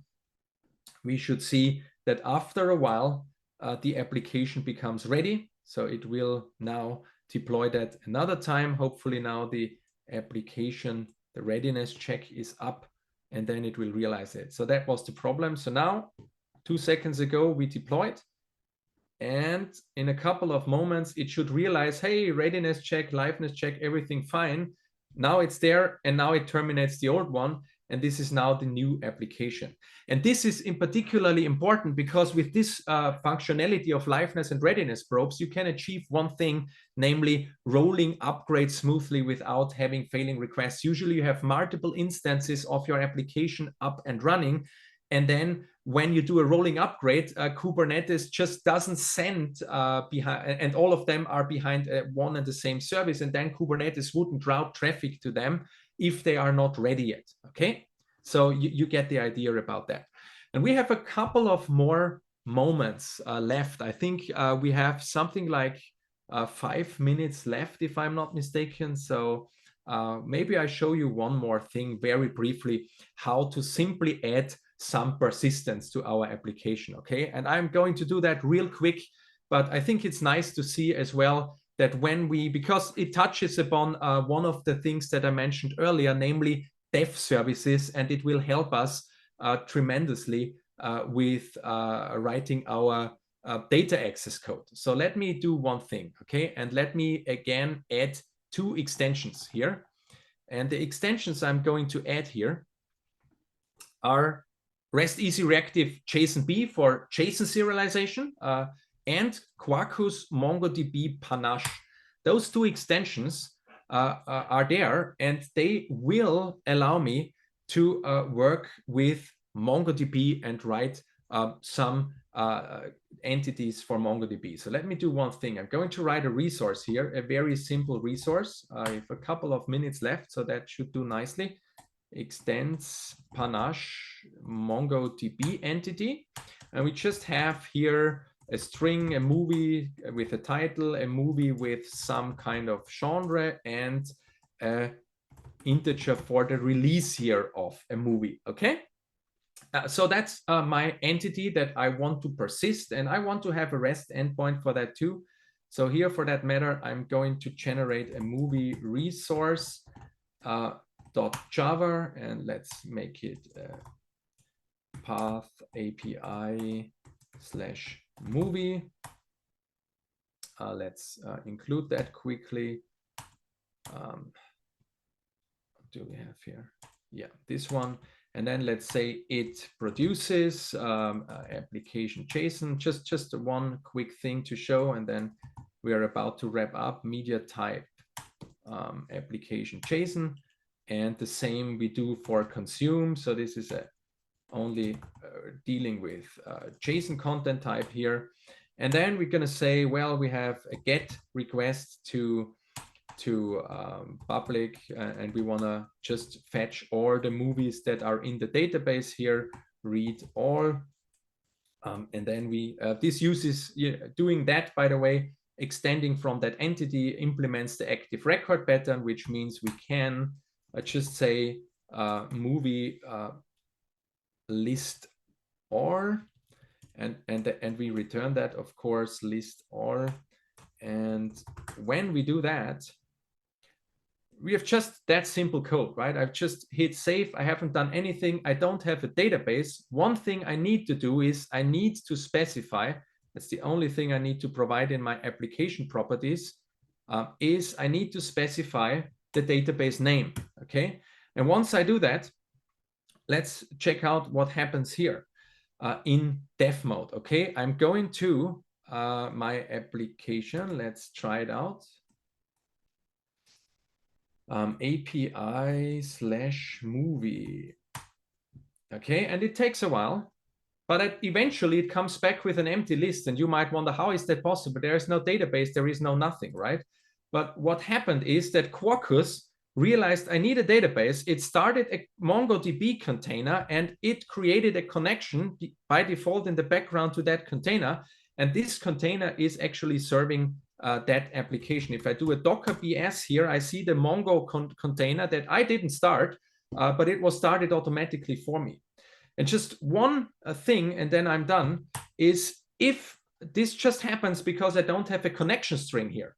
If I add a connection string here, and I'm going to connect here very quickly to my cloud database, I have a MongoDB running in the cloud on Azure somewhere in a region in Netherlands. I'm just adding that line, telling the connection string to my actual cloud database, and I'm hitting save, and I don't restart, I don't do anything, I just re-execute that request, and it will reconnect and talk to my cloud database, and my cloud database has some data, right? And that's why we see some entries here which we never wrote, because this is now served, and you can see that in the log output as well. It reconnected to my cloud database here running on Azure. And that's, again, the dev service, convenience and magic happening behind the scenes. And with that, I think I'm still in time, but I want to wrap up, and I hope it gave you at least an idea how convenient and how helpful Quarkus is with writing cloud-native applications. And let me go back to my slides one more time, because I just want to wrap it up. If you want to start working with Quarkus, install the CLI, but you can also go to code.quarkus.io, and you could start from there. And it's a nice, web UI that allows you to select extensions and generate that application. You get a zip file with your project. I just used the CLI today. There is a really nice ebook when you want to move away from, let's say, monolithic legacy enterprise Java application towards more modern deployments. It's an O'Reilly book. You can get it free and read more, and it's a really great book. I'm not saying that just because one of my Managers is a co-author here. It's a really great book. I enjoyed reading it a lot. And if you want some real Kubernetes fully managed for free, there's no catch. You just register an account for developersredhat.com developer sandbox, and you get your fully managed shared OpenShift environment that you can use to experiment. If you don't want to do it as I have shown it here for reasons of simplicity, I stick to a local Minikube. But if you want a real like OpenShift environment to experiment with, very nice to do that as well. Just point your Kubernetes to that instance, and the same works in the same way as I've shown it to you today. With that, I thank you very much for your time. I hope it was interesting. I hope you saw a quick tour into at least some crucial functionalities for using Quarkus to develop microservices. And of course, if there are some questions, and if we have a couple of minutes left, I'm happy to take them right now. Yeah, but maybe the moderator lets me know about questions, because unfortunately, since I was jumping in on short notice, I'm not on Discord. So if there are some questions on Discord, you would please read them out to me loud. Again, thanks for having me. I really enjoyed it, and thanks for joining. Thank you so much, Hans. It was a pleasure. So some questions. First, there are people that is questioning about how to start learning Kubernetes. Do you know some resource like the free ebook that you mentioned for Java, but for Kubernetes, some resource that you, especially because there are a lot of information on the internet, but do you know something that could be like the first step?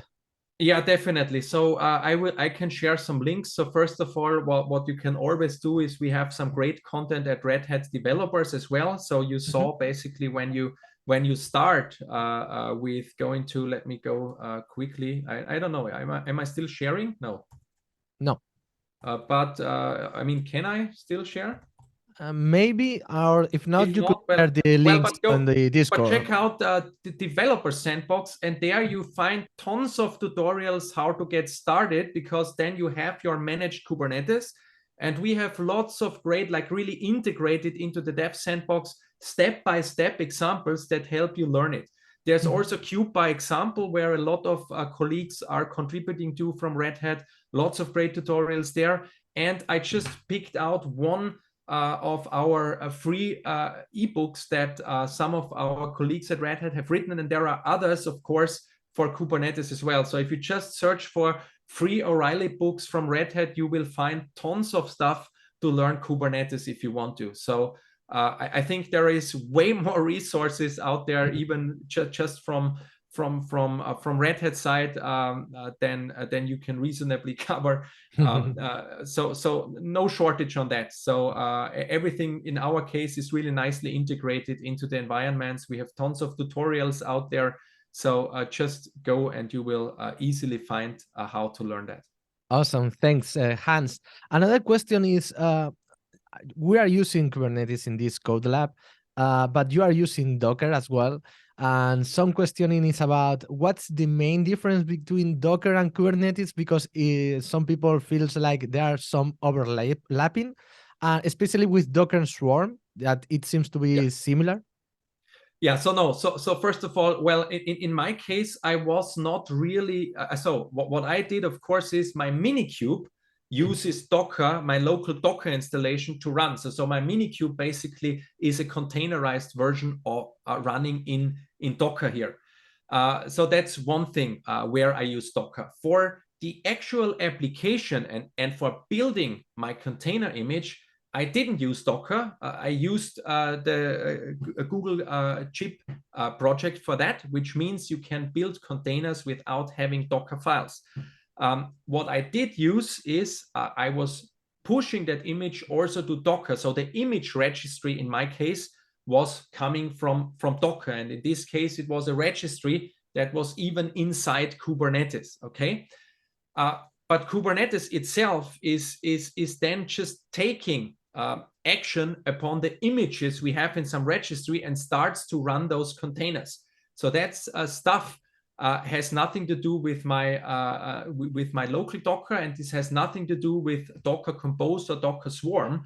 So Docker Swarm was one way of doing a similar thing, but I would say Docker Swarm, at least in my experience these days, is not really relevant anymore when you, or at least has a very small niche of being used in production in the wild for doing actual deployments for production applications. So I guess that the match was clearly won by Kubernetes in that regard. And honestly, I don't know any company that I was working with that runs their infrastructure, that runs their applications on Docker Swarm. Awesome. Thank you for your explanation. The last question. The last question is about nowadays. It seems like the microservices, they are having like challenges. Like I don't know, like in Twitter right now, they are like complaining about microservices, and it seems like there is like a comeback from the monolithic applications, especially when we are talking about web development, like Next.js, monolithic applications, and so on. When do you think it's a good idea to keep the monolithic application if it's something, if it's none? I mean, maybe do you think that there's none possibility to keep a monolithic application, or do you think that there are some cases? So you're absolutely right. So first of all, the monolithic application architecture still has its place, and I would suggest that even if you start from the green field, you shouldn't overcomplicate things. It depends a lot on your use case and what you want to build, okay?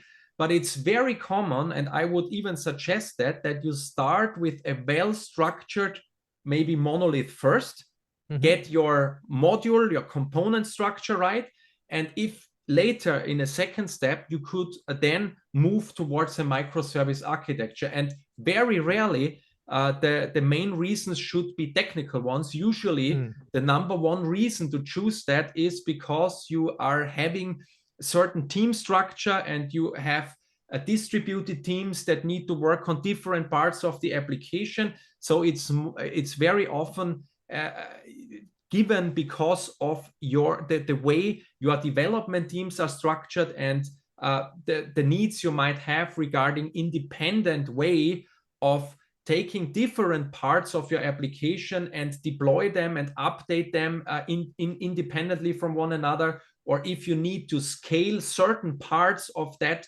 independent from other parts, then microservices have huge advantages. But when you start building something from scratch as a startup, you might not have any of those things from day one, okay? So it's perfectly fine to later evolve into a microservice architecture. By no means you should start with a single development team with 20 microservices. That probably is something in particular, if you're lacking experience, that will be very, very challenging. Again, we have technical support, we have technical means that help us, but it's not only a technical challenge itself. There are several things that are harder in microservice architectures than in monoliths. Super interesting, because sometimes we start from scratch creating microservices, and as you mentioned, sometimes we don't need them still, because we need for escalating things, or because we want to have the deploy separated, because the monolithic to deploy a monolith normally is something sluggish and slow. But yeah, it's a very good piece of advice. Thank you so much, Hans. Hans, we don't have time for more, but thank you so much for your talk.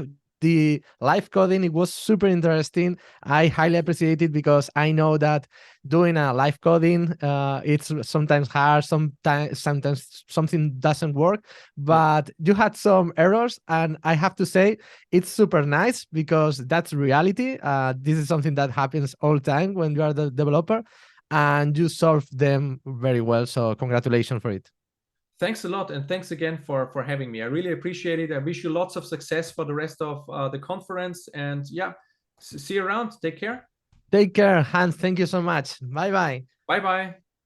Bueno, amigos y amigas, pues era Hans, súper interesante la charla de Hans, la verdad, y además de live coding, es interesante cuando vemos live coding porque uno se cree que esto, bueno, qué fácil y tal, pero por más que uno se lo prepara, pues puedes tener pequeños errores y Hans lo ha hecho súper bien, ha salido de los errores fantásticamente, así que mi enhorabuena para él, espero que hayan aprendido algo nuevo, que hayan visto la potencia de Kubernetes, cómo empezar, ¿no? Ese desacople de un monolito a microservicios con tecnologías de Red Hat que se ven súper interesantes y que además tiene un free tier, así que pueden ir ahí a probar y ya ha dicho Hans que hay recursos para seguir aprendiendo. Les recuerdo que en la página web de Codemotion pueden ir a la charla de Hans y valorarla, ¿vale? Le dan, cuando van a la agenda, que están ahí los tracks y los días, van al track 2, van a la charla de Hans y la pueden, bueno, no, la de Hans no la pueden votar, les voy a decir por qué, porque como era un Code Lab, no la pueden votar, no pueden añadir a la agenda ni votarla, tiene otro pop-up, pero pueden ir a cualquier otra charla que haya sido una charla y la pueden votar, pueden guardársela en la agenda, especialmente si esta tarde se quieren preparar su agenda para ver qué es lo que quieren ver, bueno, esta tarde no, porque solo hay un track, o sea, ya es demasiado tarde, o sea, ya solo quedaba una charla, ya solo tienen que decir una, solo tienen que decir entre Alex Lovera, que está en el track 1, o la que tenemos ahora, que a mí me encanta. Y antes de seguir a la de Tomás, una cosita más. Tened en cuenta que también con Motion tenemos un apartado donde pueden encontrar su próximo trabajo. Hay un montón de ofertas y lo que estamos haciendo ahí pues, es presentar empresas que están buscando gente, que además puedes desbloquear el rango salarial para ver si están tus expectativas, puedes ver los requerimientos, así que échale un vistazo, te vas a la Codemotion y quién sabe, igual ahí tienes tu próximo trabajo. Así que bueno, vamos con lo siguiente. Y lo siguiente es la última charla que vamos a tener en este track 2, que es de Thomas Almer, que vamos a hablar sobre mejorar el rendimiento de nuestras páginas web. El título es Fast.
Is it working now?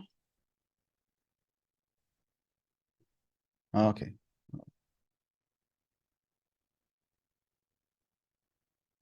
So, okay. Sorry for the short issues.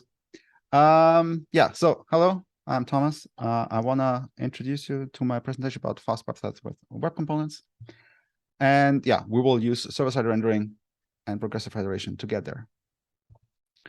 So a little bit about myself. I'm Thomas. I love the web. I do a lot of open source. And by day, I work at the ING Bank, where I'm doing design systems, and I maintain Lion, which is an open source white label web components library for design systems. So short introduction about the table of content. So we start off by setting a scene, like basically what we will actually talk about. Then we will enter the era of components, like what they are and why they are. Then we will see if we reach the promised land. Like, do we have everything now, or is there still something missing? Spoiler alert, like we will probably need to fix some stuff. That will lead us to hydration and islands, because not everything is always dynamic. And finally, we'll have a short look beyond. So what could actually be for later. So let's start by setting the scene. So what is a content website? We will talk about content websites a lot. So we need to define what they are. So first up, we have content, like basically the text that someone wants to read. And on a content website, usually there's very little interaction, because reading is the main service. Like the content is the key, the king of the story. And navigation happens usually by links. So you click somewhere, and then a new page opens up, and that could either be a complete new HTML file or usually another HTTP request.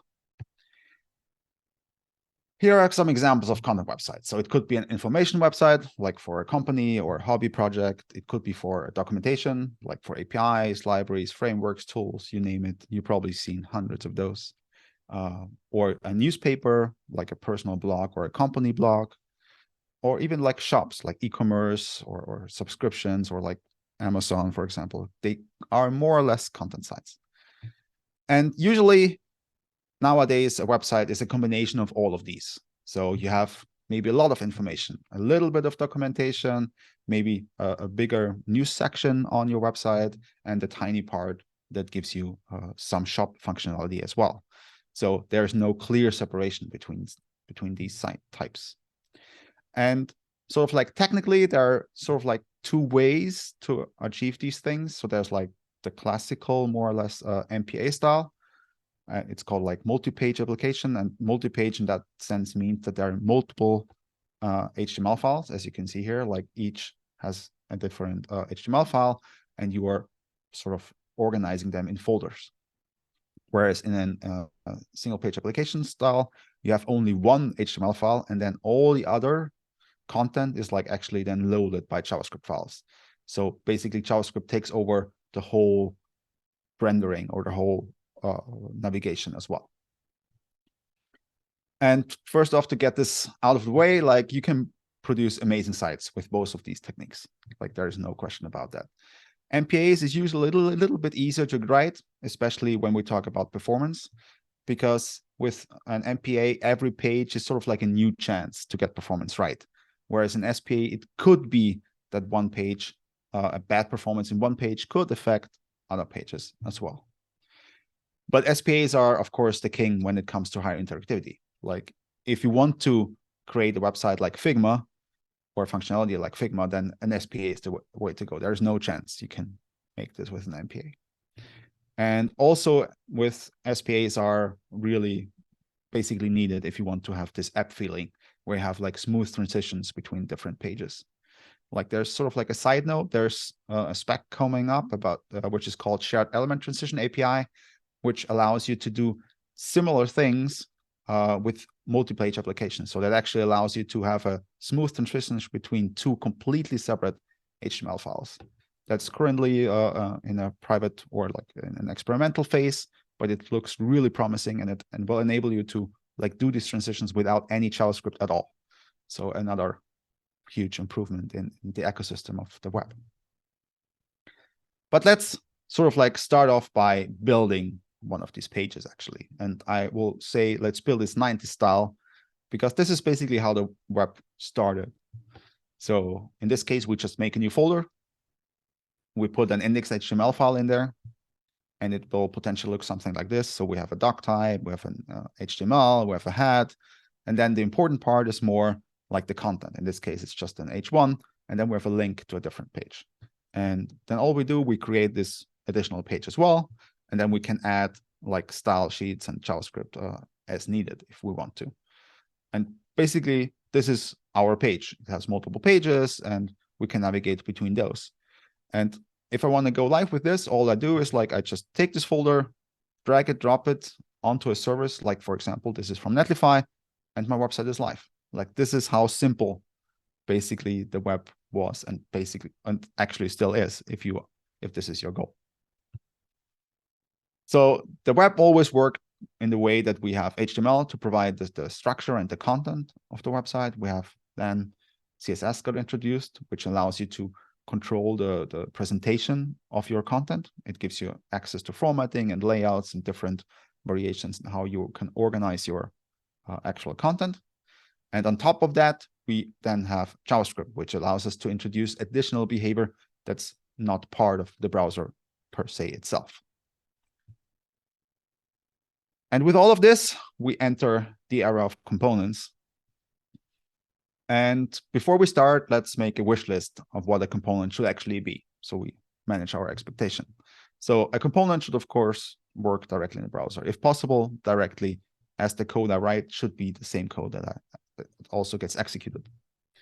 It should help me to maintain these components. It should instantly render, so there should be no delay between the server getting the HTML and the component being rendered. And there should be, if possible, no side effects. So one component, if I load one component, it should not affect an other component. And it should be configurable. So there should be a well-defined API that allows me to modify and adjust the component, which is parameters. So let's look at HTML components. So let's take, again, this very simple thing where we have a headline with my page, and then we have two buttons and a number. And we could say like that this bar, like this is a component. We could say like we want to reuse this functionality multiple times. So how would the HTML for this, for example, look like? So here we have basically the HTML of the component, and then we have some CSS and JavaScript associated with it as well. So what are HTML components? They are more conceptual components, I would say. So they usually work by having a wrapper, like a wrapper div that has a class. And you as a user, you need to put the full HTML inside of your HTML output. And you also need to be aware to load the CSS and the JavaScript yourself. So if you forget the JavaScript, it will not work. If you forget the CSS, it will look probably wrong. Or if you forget HTML, it will also potentially just break. And for a CSS, there are some rules. So in this case, as you can see here, this is the CSS for this component. And as you can see, like we need to prefix each of our selectors with this CSS that we defined before. And if we forget it, like we will affect other parts of the page. The same goes true for JavaScript. So before we do any work, we need to make sure we select our actual component. And that's like, can be cumbersome and can be confusing. But how are we doing with this type of HTML components on our wish list? So the source works in a browser. Yes, for sure.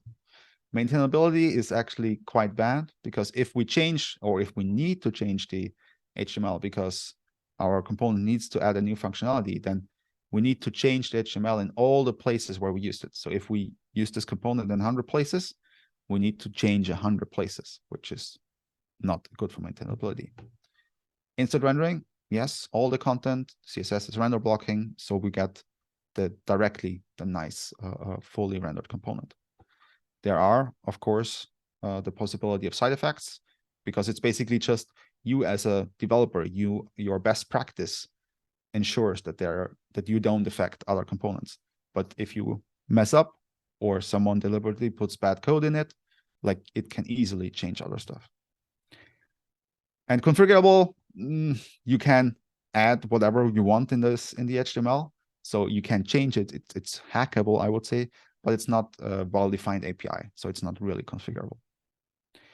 Let's compare it to something that's probably a lot of people know, which is a React component.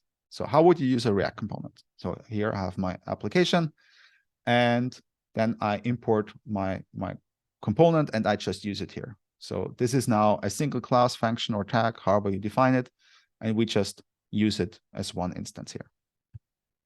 And that could be, for example, the code for it. So we handle our own state and we define the internal HTML of this component. Mind you that this uses still the exact same CSS as we had before, but you can use CSS in JS, for example, to enable you to have scoping for this CSS.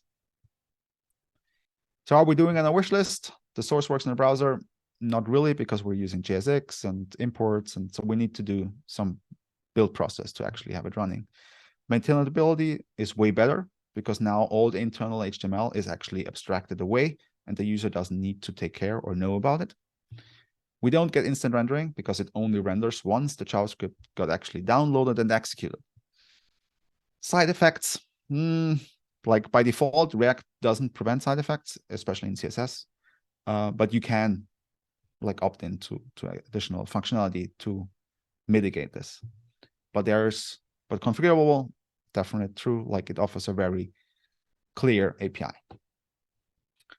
So let's compare this to web components, which are potentially, I'm not sure how many people know those, but web components are actually like browser tags. They have the exact same API like a native browser tag. So that means you can provide attributes and properties to these web components. You can provide slots to these components, and you will get back events out. And as an example, how would you use this as a user? So again, we have our my page here. We put this my counter, which is the component name, and then I need to somewhere load this component and define what this my counter actually is doing. And that looks something like this, where we have a class that extends HTML element, and then we need to somewhere define that this actual tag name corresponds to this class name. And then the linking and upgrading will all be taken care of by the browser itself.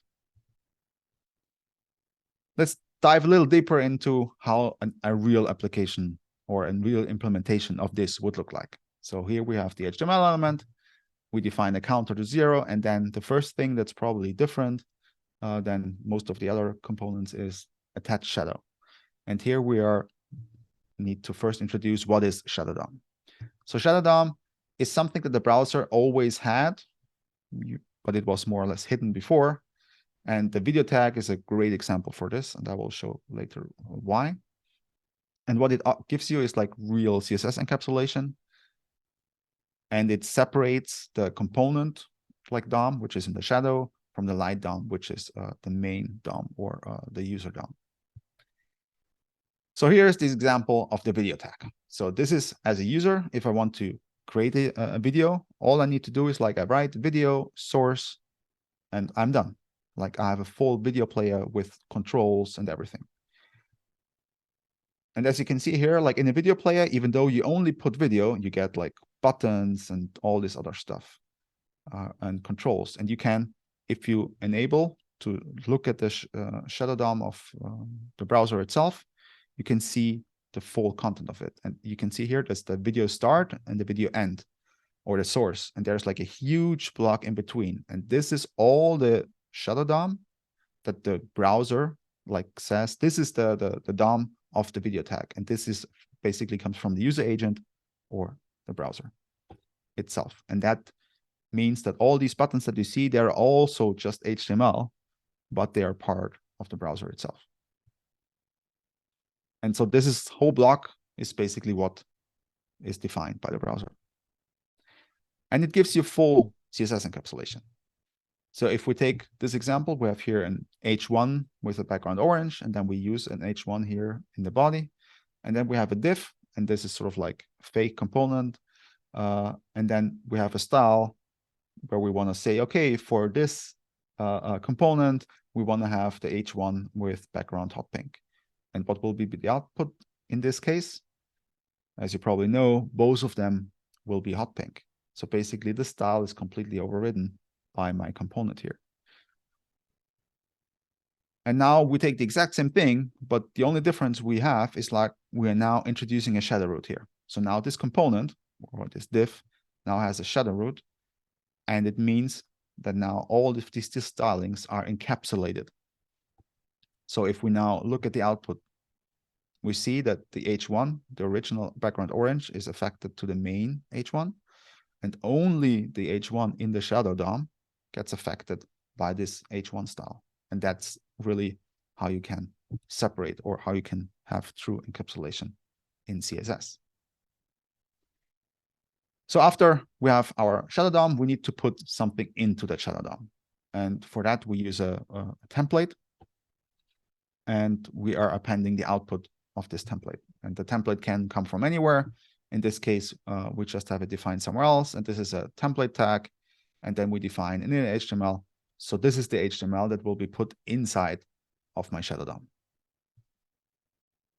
And as you can see here, like because we have this encapsulation, we can finally start using really simple CSS selectors. Like if you have 2 buttons, then the only selector you need is a button. So essentially with Shadow DOM, your DOM becomes way smaller and you can use simpler selectors. If we now sort of like finish this a little bit more up, so we have here the logic that we had before. So what happens when you click, and we have an internal state for the counter, and we need, whenever we update or change, we need to update also our HTML. So that makes it work. And after we have all of this defined, we need to, of course, register it again, and with my counter defines my counter. So how we're doing on our wish list? The source works in the browser. Yes, it helps us with maintainability. We still don't have instant rendering. We have 0 side effects because whatever you write in CSS, like it will never affect anything outside of the Shadow DOM. And it's fully configurable because we have the exact same API as the browser components, built-in components. So why do we use components actually? It's a very natural way of thinking. Like it's a good mental model because we think we can categorize our complexities in multiple components. Like if you think in the auto industry, like each component, like a tire or a seat, they're all components that you don't need to know how they actually work. You just get the finished product, and then you only need to know how to interact with them. So they encapsulate code. They keep all relevant code together, which make them easier to maintain, and they make it easier to reuse, because the only thing you need to know about a component, you don't need to know any of the internals. You only need to know about the public API. So with these components, did we reach the promised land? And maybe, but there were some consequences. So what happens is now that components render only on the client. There's a huge difference between the HTML we ship and what the browser actually executes and displays. And HTML gets shipped completely separate from the components.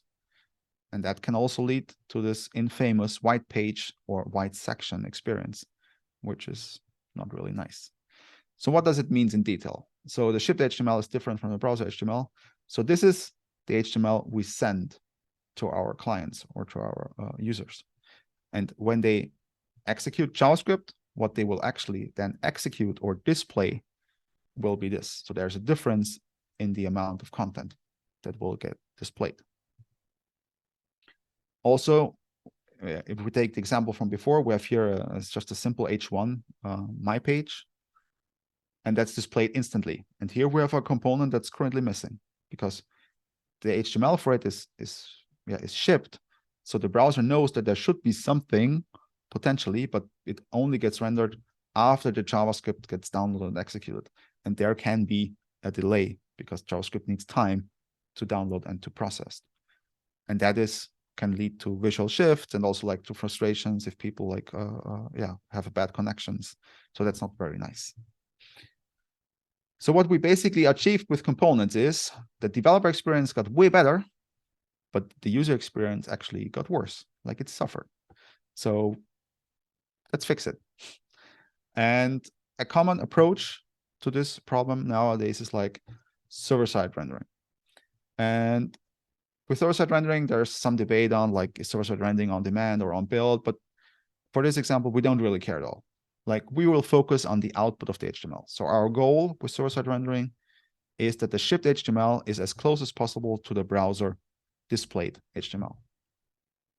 So in React, this is actually quite simple because we already have it very declaratively here. And we just take this, remove all the JavaScript parts, and we get the state and we put the output. And then we are done with server-side rendering. And because CSS is global, it totally just works. For web components, this is the HTML that actually gets output or that we want in the end. But how the hell do we create a shadow root inside of the HTML that we want to ship to our users. And actually, nowadays, it's not possible. We need a new functionality for that. And that functionality is called DSD, or Declarative Shadow DOM. And that enables you to create a shadow root without JavaScript. So you can ship it as HTML, and it will, the browser per se will create a shadow root for you. It's currently Chromium only, but there is a very simple polyfill available if you need it. And how it basically works. So here we have a div, and we create a template with shadow root open. And that means that this part should be in a shadow root. So now when we ship this as HTML, and the browser basically receives this from over the network and starts parsing it, as the browser starts parsing it from top to bottom, like he sees this template, and he will immediately remove this template and replace it with a shadow root. And that shadow root will then, all the content inside of the template will then be attached to the shadow root. So essentially, by just providing this, we get a shadow root while we are executing, or while the browser is executing its parsing processes. So how can we now convert our myCounter example to declarative shadow root? So we can, in this case, just get completely rid of the script, and the myCounter, we just open it up and put a template with shadow root open inside, and we put the render output in there. And with that, if we display this, like we ship this now as HTML, this is what we will get. Okay, the styling is probably missing. So, okay, we need a little bit more information. So we also need to ship the styles. So now with the styling and the full HTML, we get the exact same output that we expected. So with declarative shadow DOM, you always need the full CSS and HTML, because a shadow root needs to be aware of all of its things. So you need to ship it all the time. For CSS, that can be a lot, because like if you have a lot of styles and you like have this myCounter like maybe 100 times on your page, you ship this style like 100 times. But there's no need to worry, because transfer is usually compressed. So all this duplicate code will be just reduced to basically nothing. And if you have a website that's not using compression, go enable it now, because it saves a lot of data anyways. And additionally, now that we have zero, sort of like almost zero cost for the transfer, like the browser will only execute it once. So the first time it sees it, it will process the styling and make a CSS result. And then this CSS result will always be used the next time it encounters the same style tag. So even though like we ship this style like 100 times, it will only be executed once. So now, how do we go like from our full implementation here to a declarative shadow DOM?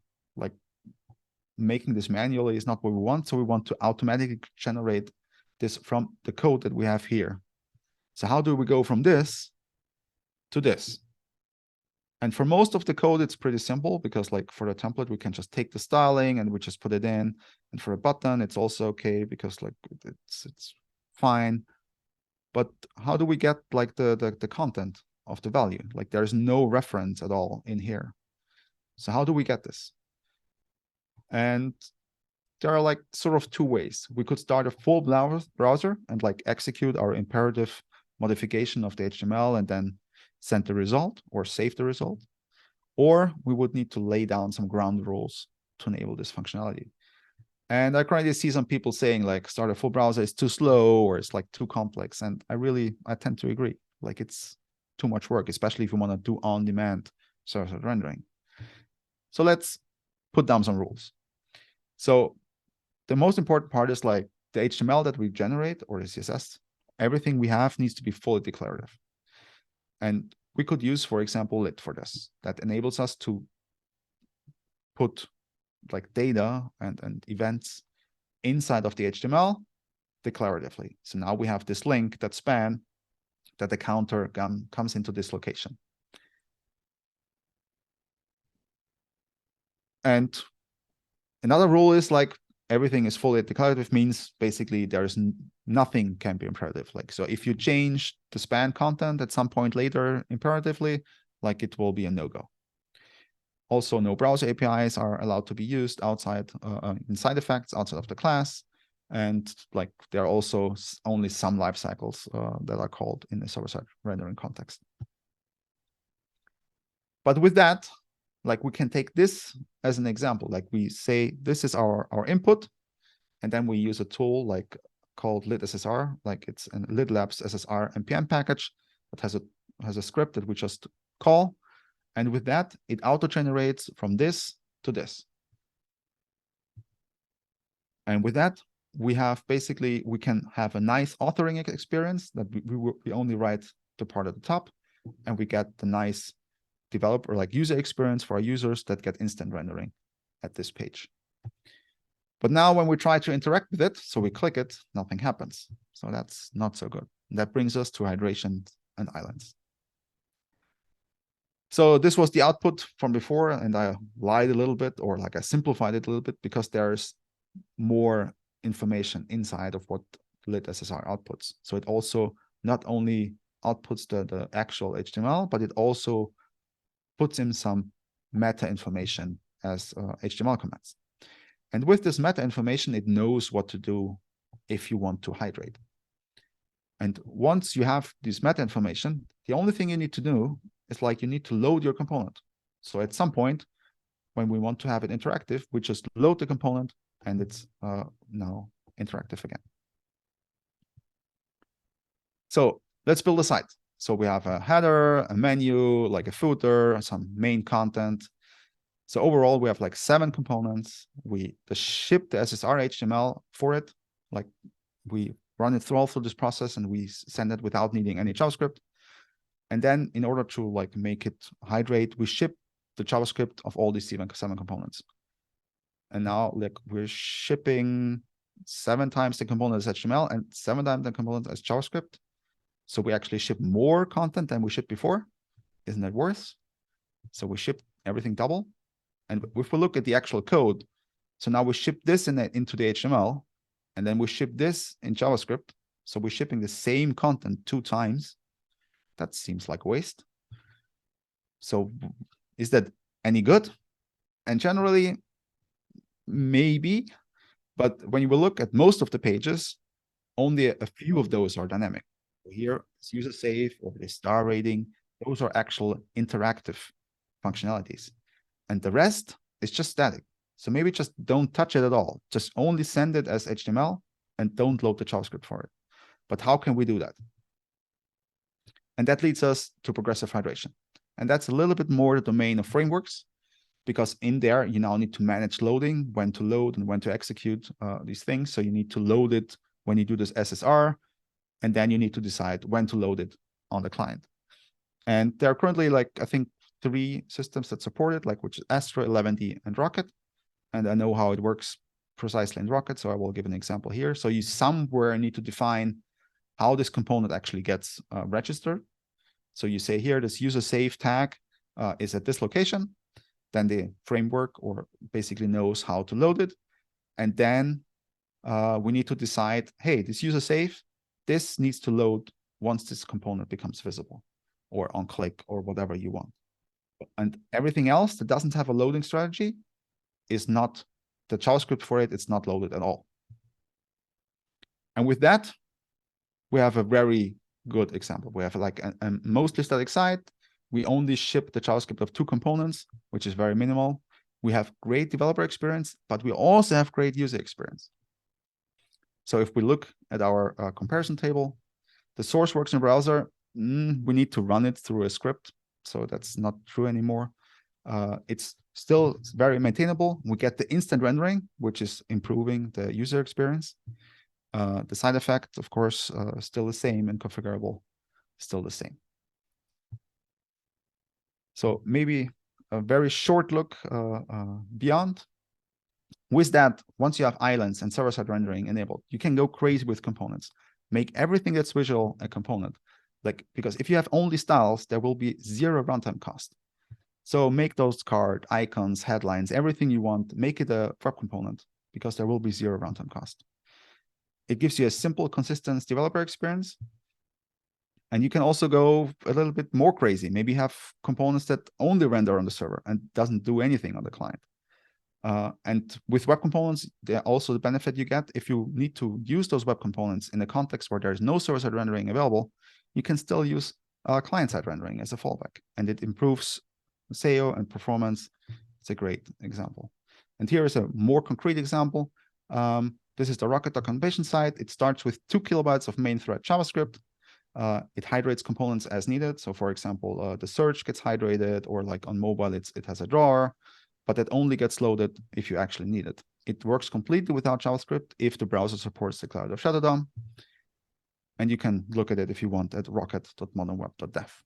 Thomas, we should be ending. Because it has so little JavaScript and only needs HTML, more or less, and a little bit of CSS, and the CSS is mostly inlined in the components, it gets great performance.